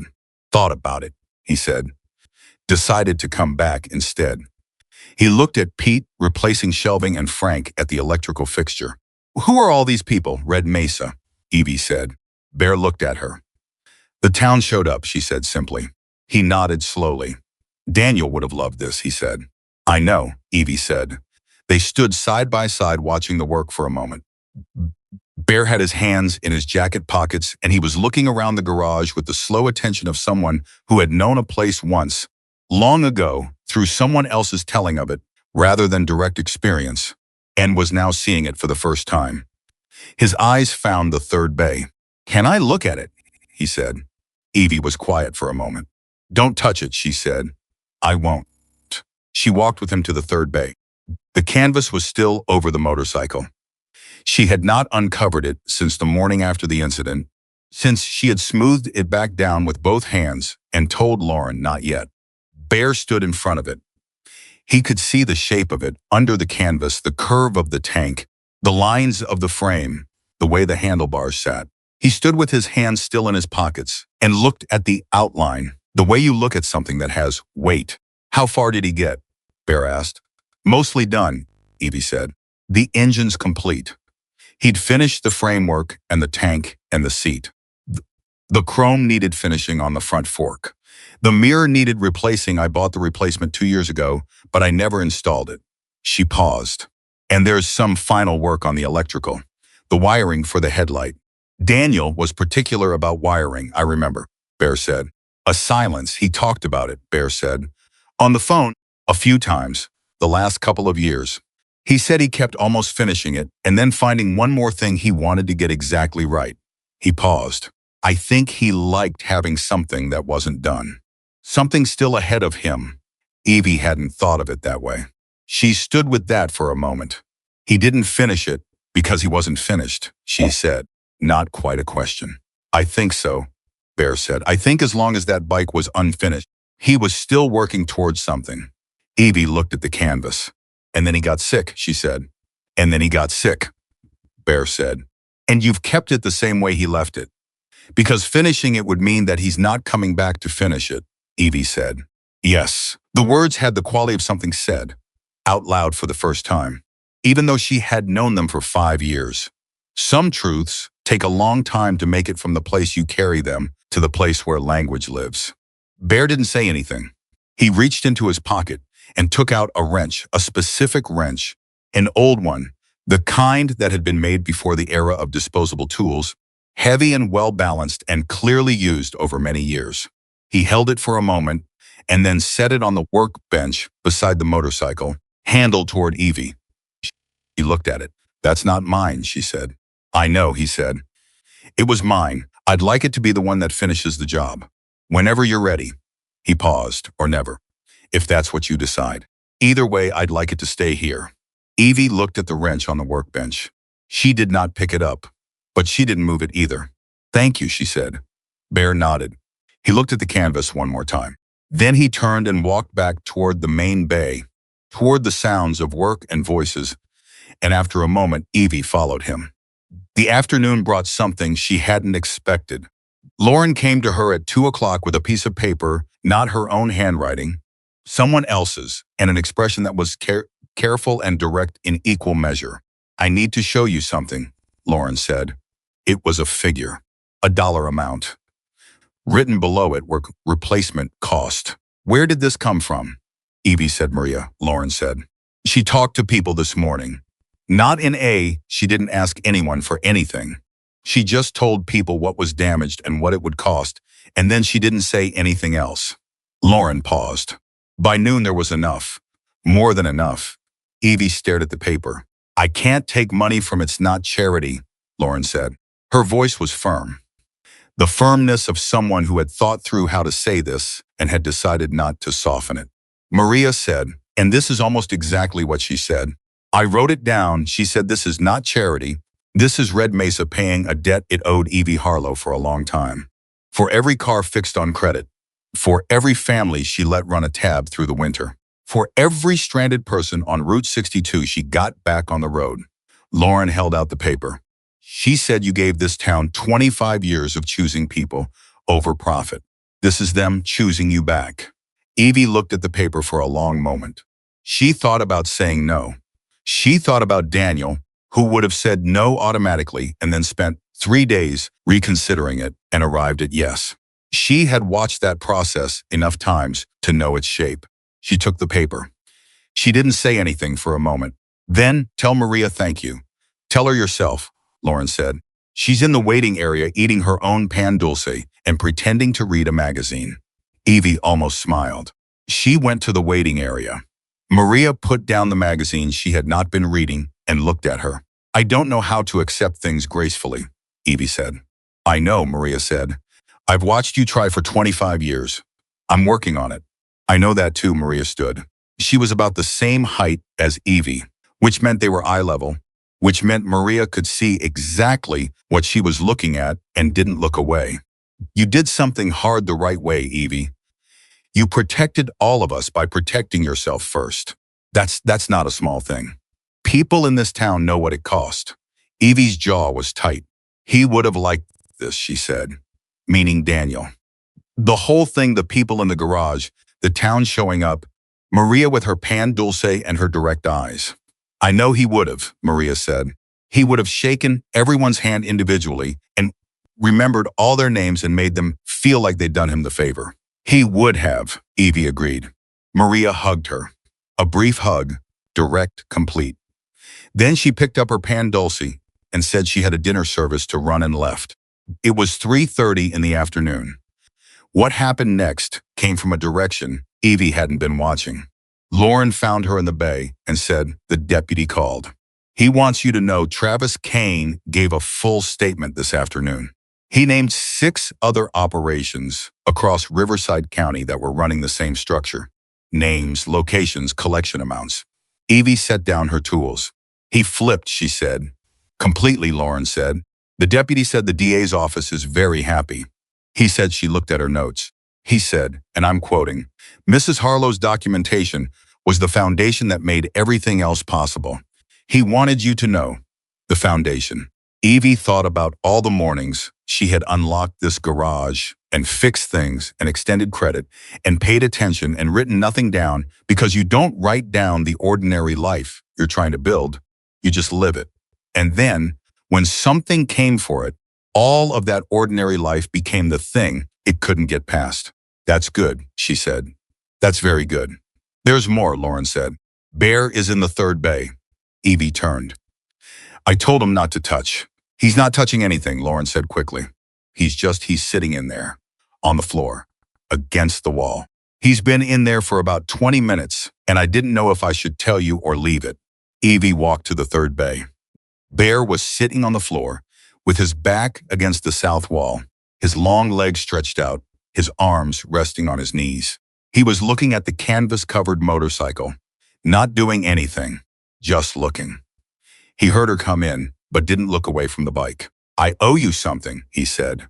She leaned against the doorframe. "You don't owe me anything." "I do," he said. "I should have come sooner. Not for this, I mean over the years. After Daniel died. I called twice, and then I told myself you wanted space, that you'd ask if you needed something."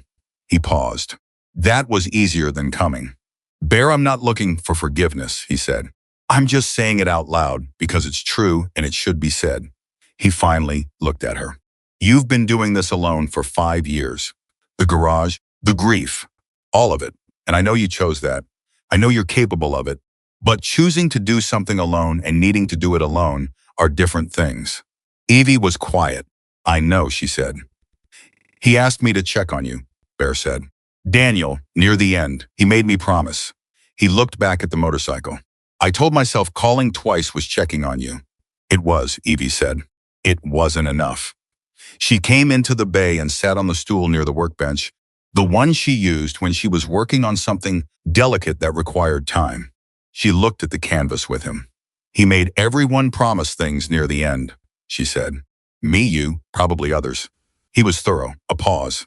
"He promised me I'd be all right. And he was right," she said. "I am. It doesn't feel the way I thought it would feel all right. I thought it would feel lighter. It feels full, like there's a lot in it. But that might be the same thing, actually." Bear nodded slowly. Lauren appeared in the bay doorway. She looked between them. Then she said, "I know this is probably not the right moment, but I need to say something, and I've been waiting for a right moment all day, and I don't think there's going to be one." Evie looked at her. "Say it." Lauren came into the bay. She was holding something, a small piece of paper, folded. She held it but didn't open it. "When I came to Red Mesa," she said, "I had $60 and a toolbox and a car that needed the head gasket replaced, which I fixed myself in the parking lot of the gas station on Route 62 before I drove into town." She paused. "I came here because I needed to stop. I'd been running not from anything legal, nothing like that, just from my own life. From the version of myself that kept making the same mistakes in the same places with the same people. I thought if I moved fast enough and far enough, and eventually I'd outrun it." Nobody interrupted. "You gave me a job the same day I walked in," Lauren said. "You didn't ask me where I came from or why I was here or what I was running from. You looked at how I rebuilt that carburetor you handed me, and you said I start at 7 and the first month is probationary." She looked at the folded paper. "I've been here 2 years, and I've been thinking for a while about whether this is real, whether this is actually my life now, or whether I'm still in transit, whether I have a right to be here." "Lauren," Evie said, "let me finish." Lauren's voice was steady, but just barely. "What happened this week, watching you handle all of it? the right way. Not going backward. Not becoming something you'd stopped being just because something hard came along. She finally opened the paper. I want to be your business partner. I want to buy in. It won't be much at first. I've got some savings. Not a lot, but I want to be here officially. I want my name on the sign. She held out the paper. I wrote down an offer. It's probably not what the business is actually worth, but it's real, and I'll honor it. Evie did not move for a long moment. Bear, who had been sitting on the floor quietly, put his hands on his knees and looked at his shoes.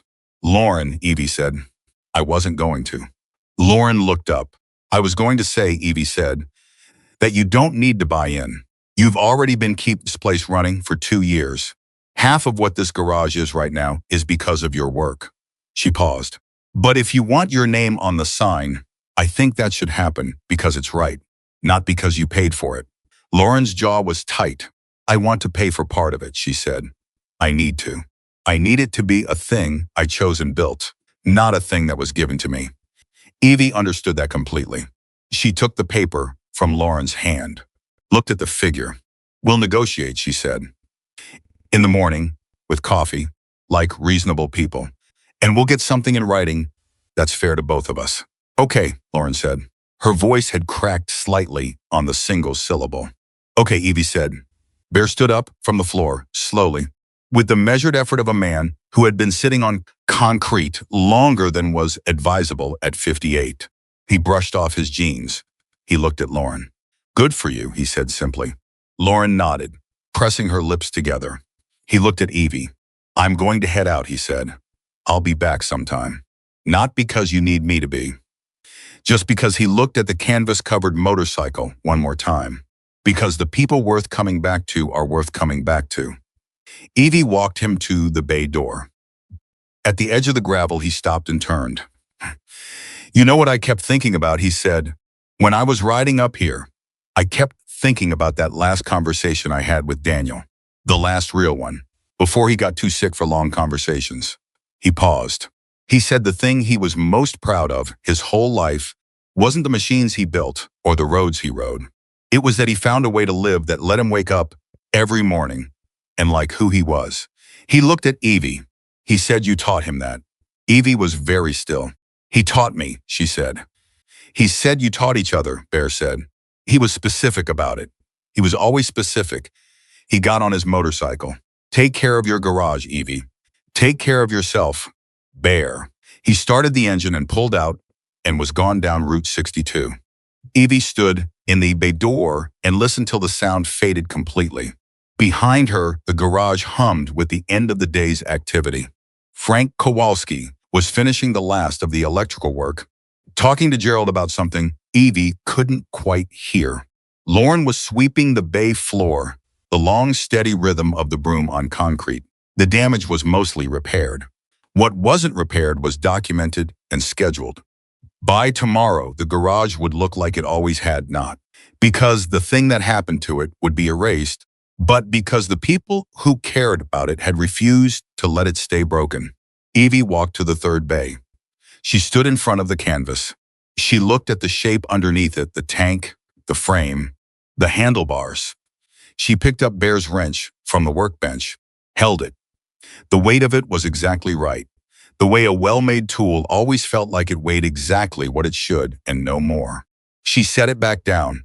She didn't lift the canvas, but her hand rested on it for a moment, on the slope of the tank, feeling the shape of the machine underneath. Not yet, she said quietly, but I think soon, outside. The California evening was doing what it did, cooling fast once the sun dropped, the air going from oven to something almost gentle in the space of an hour. Lights were coming on in the businesses along the main road.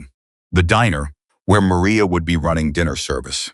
The hardware store, where Pete would be closing up. The florist, where Carol Finn would be arranging tomorrow's deliveries. Red Mesa at the end of an ordinary day, which was what Evie had fought hardest to protect. Not the extraordinary thing, not the dramatic thing. The lights coming on, the town settling into evening, the familiar sounds of a place going about its life without fear. She had kept it. Lauren came to stand beside her. You doing all right? Lauren said. I'm doing all right, Evie said. And for the first time in a week, it was entirely true. The partnership papers were signed on a Thursday morning in October, 3 weeks after Travis Kane's arrest, on the same counter where Evie had stood and told Cole the answer was no. Lauren had insisted on a proper agreement drafted by an actual attorney, a woman named Patricia Reyes in Palm Springs, who had done small business law for 30 years and who read the terms Lauren proposed and told her they were fair and reasonable and slightly more favorable to Evie than strictly necessary.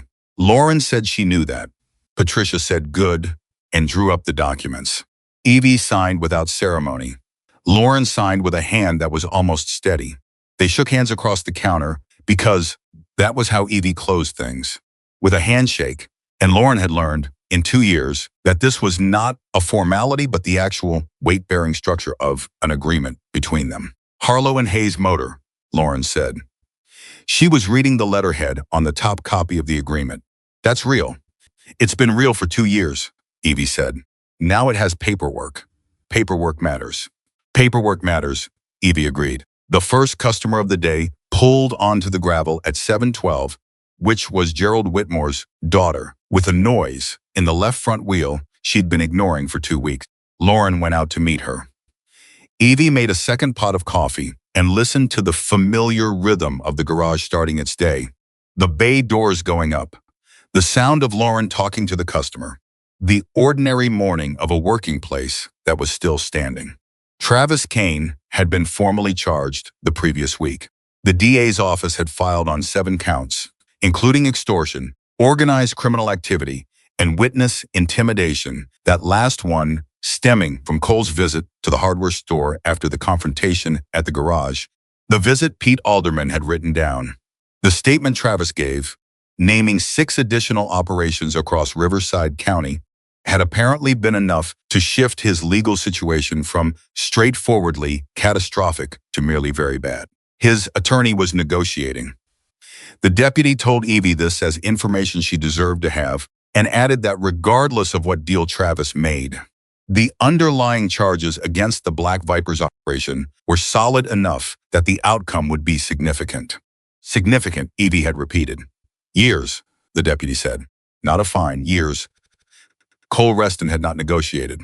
Cole, apparently, had decided to perform loyalty to an organization that was already dismantled, which the deputy described with the particular tired patience of someone who had seen this choice made before and would see it made again. Red Mesa had spent the 3 weeks since the arrest in a particular collective state that Evie recognized as relief, working its way through a community that had been carrying fear for so long it had started to feel like weather. People came into the garage more than they needed to. Some of them needed actual work done. Others came in for the waiting area coffee and stayed 20 minutes and talked about nothing in particular and left seeming lighter. Maria had rearranged her Tuesday menu to include pan dulce all day, which she told Evie was not related to anything, and which Evie understood was entirely related to everything. Pete Alderman replaced the front-facing window of his hardware store for the first time in 3 years. He'd been putting it off because the cracked corner felt like a liability, something Travis's people might notice and use as a pretext. Now he replaced it on a Tuesday afternoon and stood outside looking at the clean glass with an expression that Evie, walking past on her way to the diner, recognized as a man seeing something he owned clearly for the first time in a long while. She didn't say anything. She just nodded at him and kept walking. And he nodded back, and that was enough. Carol Finn put window boxes on the front of the florist shop. Small, colorful. The particular declaration of a woman who had been afraid to attract attention and had decided she was done with that. Evie noticed all of it. She didn't comment on any of it. It wasn't her place to name what people were doing when they were reclaiming the ordinary confidence of their own lives. You didn't annotate that. You just let it happen and were glad. The legal process moved at its own pace, which was slow and thorough and correct, and Evie trusted it the way she trusted any well-built system, not blindly, but based on the evidence that it was functioning as it was supposed to function. She had done her part. She had given them the foundation. The rest was their work. She had her own work. The first Saturday in November, Bear called. She was in the second bay when her phone rang, and she saw his name on the screen and answered it the way she answered most things directly. Without prelude. "How are you?" he said. "Work," she said. "You?" "The same." A pause. "I've been thinking about something." "Tell me." "That electrical problem on the headlight, on the bike." Daniel's wiring was always, he had a particular way he ran the ground wire on older builds. I remember watching him do it once. Must have been 15 years ago. He ran it back through the frame rather than directly to the battery. Said it was cleaner and it would hold longer. Another pause. "I just wanted to make sure you knew that whenever you get to it. So you run it right." Evie was quiet for a moment. "I know," she said. "I watched him do it too." "I know you know," Bear said. "I just wanted to say it." She understood what he was actually saying. He was saying he was thinking about the motorcycle. He was saying he was thinking about her. He was saying it in the language of technical specifics because that was the language they both spoke fluently. "Thank you, Bear," she said. "Yep," he said, and hung up. She stood in the bay with her phone in her hand for a moment. Then she went to the third bay. She stood in front of the canvas. She had been in front of it more often over the past 3 weeks than in the previous 5 years combined, which told her something she had been slowly accepting. The distance between standing in front of the canvas and lifting it was shrinking. Not because the grief was smaller. Grief didn't get smaller. She had learned. It got more familiar, more integrated, less capable of ambushing you when you weren't watching, but because she was changing in relation to it. She thought about what Bear had said months ago. He never finished it. And the question she had carried since, whether Daniel had kept it unfinished deliberately, whether the unfinished motorcycle had been his way of having something still ahead of him while he was alive, whether her keeping it unfinished had been her way of keeping something of him still ahead of her, still possible, still not yet resolved into past tense. She put her hand on the canvas. She thought, he is in the past tense. That is not a betrayal of him. That is what happened. He lived and he built things and he loved her and he died. And all of those things are past tense now, and she is present tense, and she is going to be future tense for however long she gets, and the motorcycle does not have to stay unfinished to honor that. Finishing it is not letting go of him. It is doing what he always did. It is making the thing he loved beautiful and functional and real. She lifted the canvas. She folded it twice and set it on the workbench, neatly, the way you fold something you're going to use again. She picked up Bear's wrench. She looked at the motorcycle for a long moment, at the black tank with his name in chrome script, at the bare metal on the front fork where the finishing work waited, at the mirror assembly, still in its box, on the workbench where she'd put it 2 weeks ago. Then she sat down on the shop stool and she began to work. She didn't call Lauren. She didn't tell anyone. She simply began at 4:30 on a Saturday afternoon in November, with the California light coming through the bay windows at the long, low angle of autumn, and the garage quiet around her, and Bear's wrench in her hand. She worked for 2 hours before Lauren found her. Lauren came in from the front, presumably to tell her something about a parts order, and stopped completely at the edge of the third bay. She looked at the uncovered motorcycle. She looked at Evie, sitting on the stool with the front fork assembly partially disassembled, the finishing chrome work laid out on the workbench in order, the way Evie laid everything out in the sequence it would be reassembled, no guesswork, no backtracking. Lauren didn't say anything. She went and got her own stool. She sat down beside Evie. "What do you need?" she said. Evie looked at the fork. "Hand me the small flat from the tray." Lauren handed her the screwdriver. They worked. Nobody made speeches. Nobody turned it into a ceremony. Evie worked and Lauren helped, and the garage was the garage. And outside, the California evening was cooling toward dark, and inside, the work was happening. The way work happens when the people doing it know what they're doing and why. The mirror went on at 6:15. Evie tightened the final bolt and sat back and looked at it. The mirror she had bought 2 years ago and not opened, that had been sitting in its box on the workbench, waiting for her to be ready. It fit exactly as it should have, because she had bought the right one, because she always bought the right one. She could see herself in it, reflected from the angle of the stool. Silver blonde hair, work shirt, 64 years old, and still doing the things she had always done best. She looked at herself for a moment.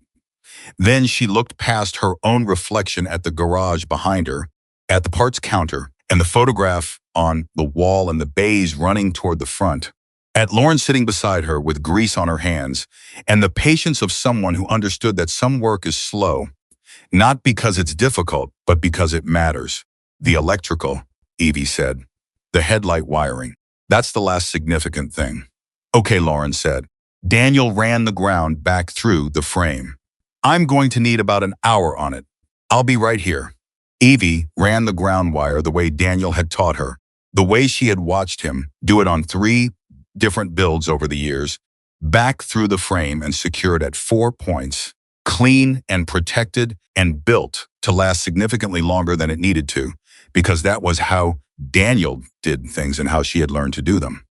When she connected the final lead and checked the circuit, the headlight came on. Clean, bright. Perfect.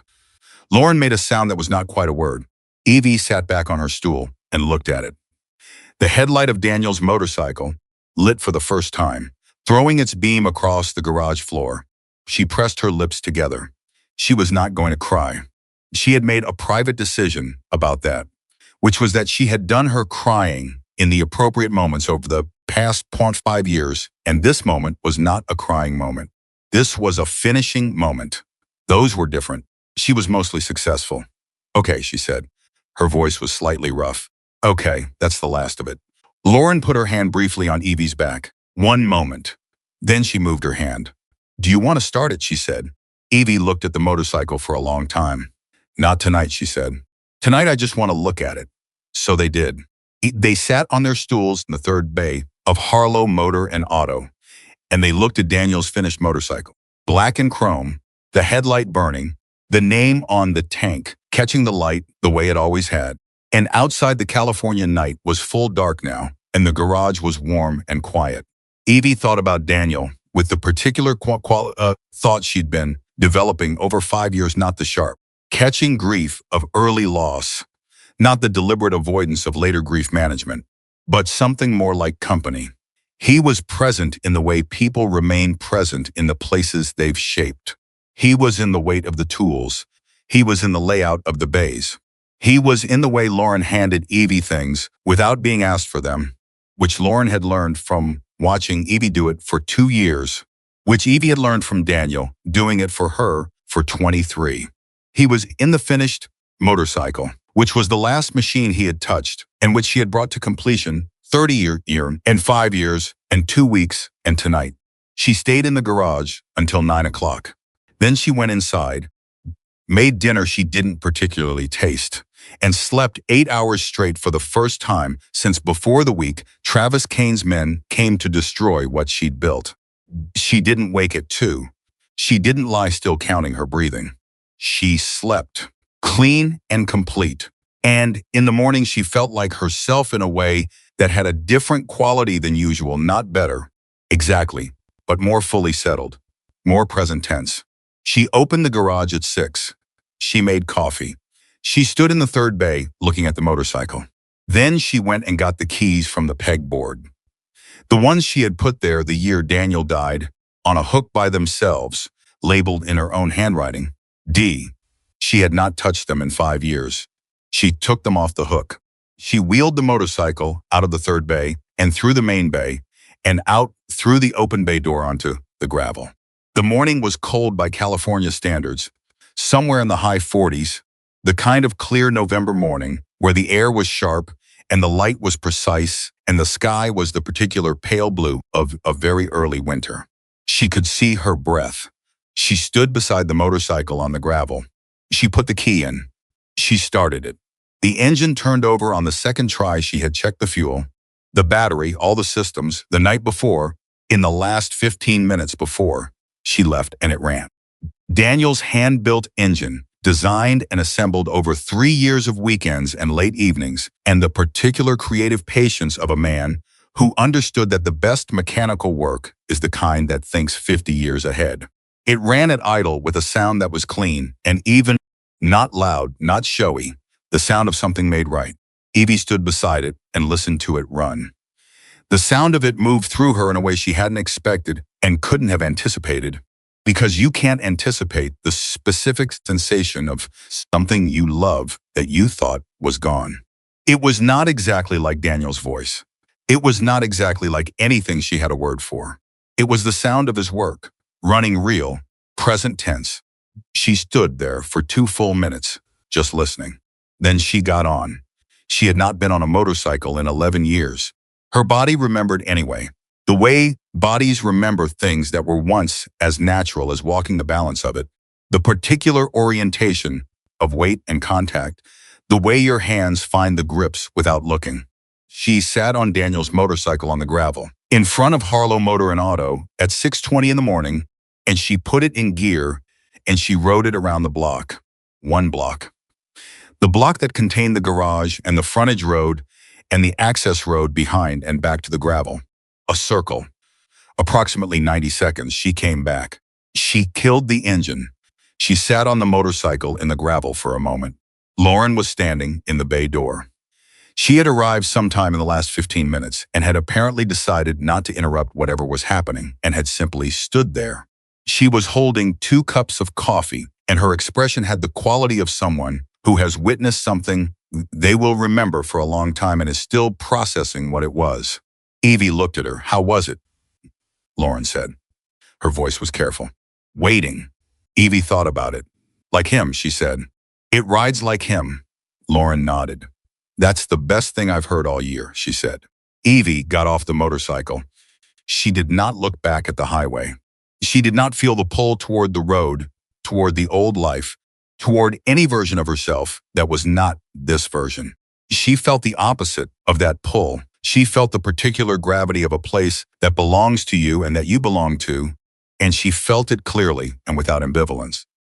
She wheeled the motorcycle back inside. She did not put the canvas over it. She parked it against the south wall of the 3rd bay, where the light from the overhead fixture caught it well, where the chrome on the front fork and the name on the tank and the restored finish of the engine were visible, where customers coming in to pick up their vehicles would be able to see it. She took the old photograph down from above the parts counter. She carried it to the 3rd bay. She hung it on the wall beside the motorcycle. Young Evie, Daniel, the motorcycles, the riders, the patch. She stood back and looked at it, the photograph beside the motorcycle, the past and the present in the same frame, both of them real, neither of them something to be hidden or apologized for. Lauren came to stand beside her. "That looks right," Lauren said. "It does," Evie said. They stood there a moment. "You know what he would say," Lauren said. "Not a question. More like an offering." "He would say the chrome on the fork isn't quite level," Evie said. Lauren looked. "It's perfectly level, I know." "He would have said it anyway, so he'd have an excuse to look at it again." Lauren smiled. It was a real smile, the kind that happens before you can decide about it. Evie looked at the photograph one more time, at the woman she used to be, standing beside the man she had built a life with. In the world they had both left behind in favor of something quieter and more real and more worth protecting. She understood something now that she had not understood fully before this week, or maybe had understood but not yet said in her own language. The choice to leave that world had not made her weaker. The years of ordinary mornings and fixed engines and extended credit and teaching teenagers how carburetors worked had not softened her into someone who could be taken. They had built her into something different from what she had been, not smaller, not less, but oriented differently, toward usefulness rather than dominance, toward community rather than fear. And when something came for what she'd built, she did not have to become the old Evie to defend it. She only had to be completely, unflinchingly, this Evie, the one she had chosen on purpose, the one Daniel had seen underneath all the rest of it, years before she could fully see it herself. Travis Kane had sent his men into this garage looking for a frightened widow who had outlived her usefulness and her protection and her time. He had found instead A woman who had spent 30 years building exactly the kind of strength that couldn't be intimidated because it had nothing to prove. The kind that holds because it was made for the long run, not the fast burn. She had not needed to go backward. She had not gone backward. She had stood exactly where she was and let everything she had built stand with her. The month of December arrived without event. Travis Kane accepted a plea that the deputy said made the DA's office satisfied and would make several Riverside County business owners considerably safer for the foreseeable future. Cole Reston did not accept a plea and would be going to trial in February, which was his choice and his consequence. The Black Vipers operation was effectively disbanded, its structure exposed, its payment network documented and dismantled by the same paperwork that Maria Stasantos and Pete Alderman and Carol Finn had been brave enough to hand over. Harlow and Hayes Motor had a waiting list for the first time. Evie wasn't sure whether it was the news coverage. There had been a piece in the regional paper and something brief on a local news segment, both of which she had found embarrassing and both of which Lauren had printed out and put in a folder, or whether it was simply that Red Mesa was breathing again and people were spending money in their own town again, the way people do when they're not afraid. Either way, she had 3 weeks of booked work, and Lauren was handling the scheduling with a competence that made Evie think they might need to talk about a third hire in the spring. Bear came back in December, on a Saturday, unannounced as usual.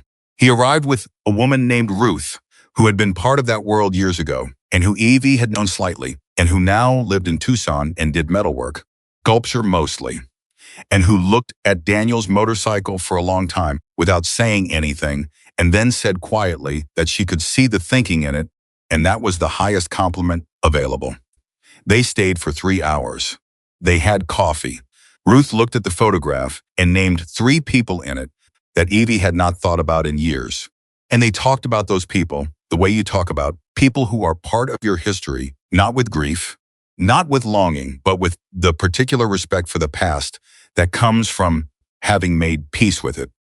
When Bear left, he paused at the bay door. He looked back at the motorcycle. "You gonna ride it again?" he said. "Probably," Evie said, "when it suits me." "Good," he said.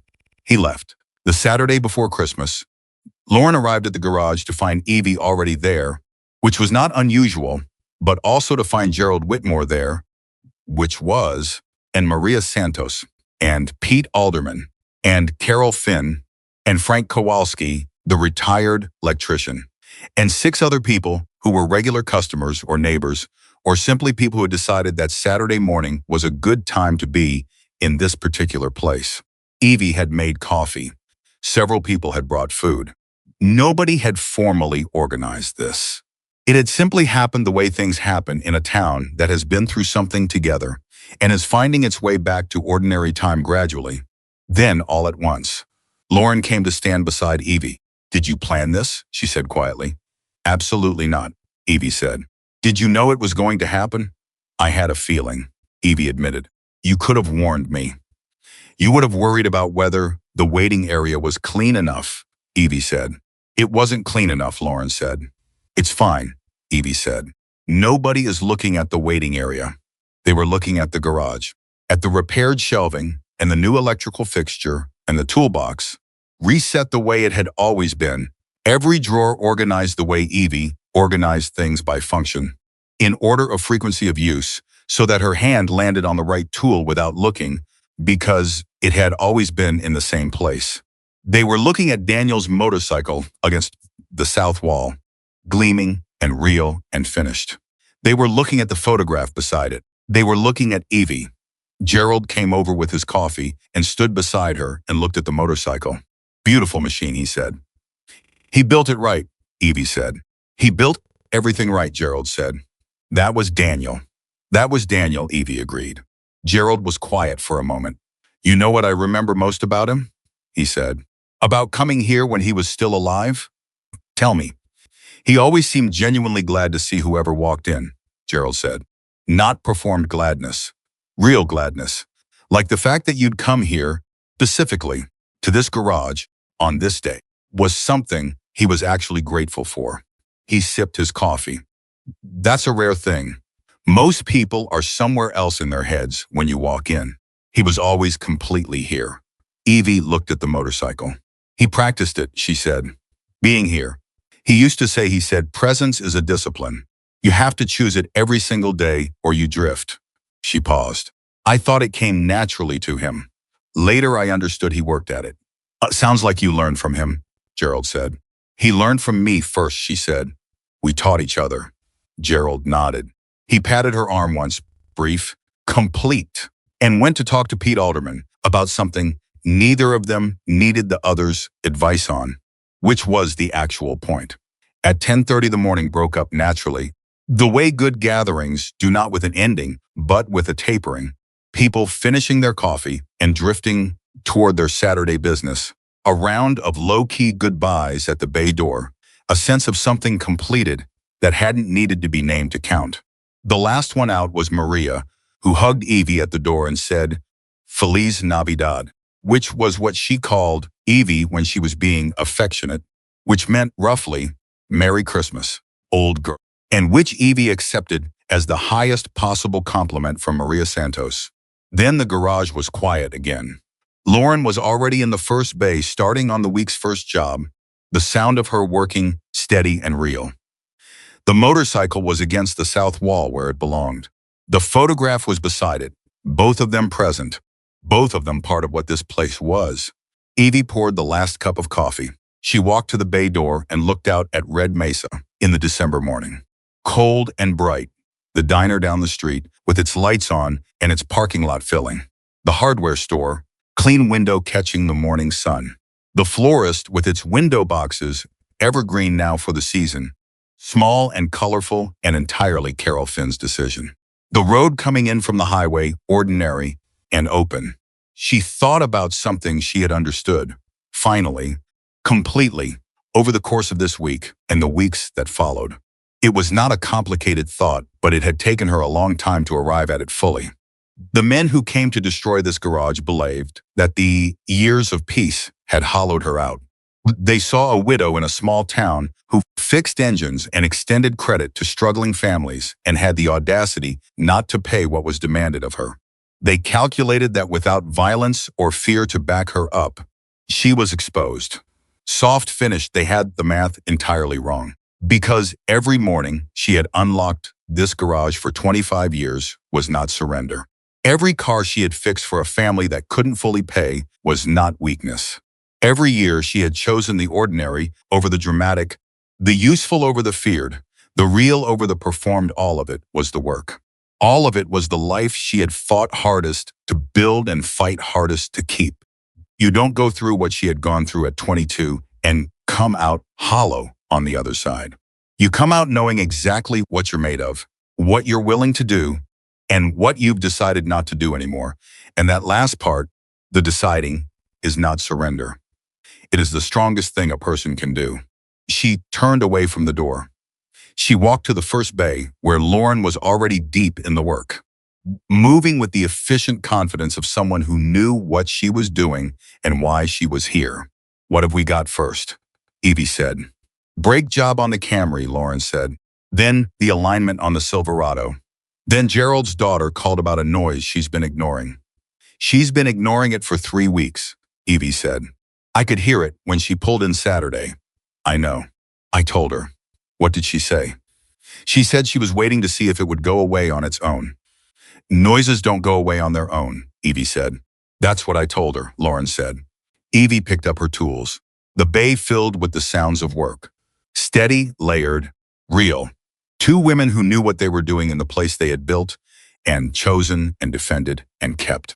Outside, Route 62 carried the morning's traffic in both directions, the specific American rhythm of a highway going about its ordinary business.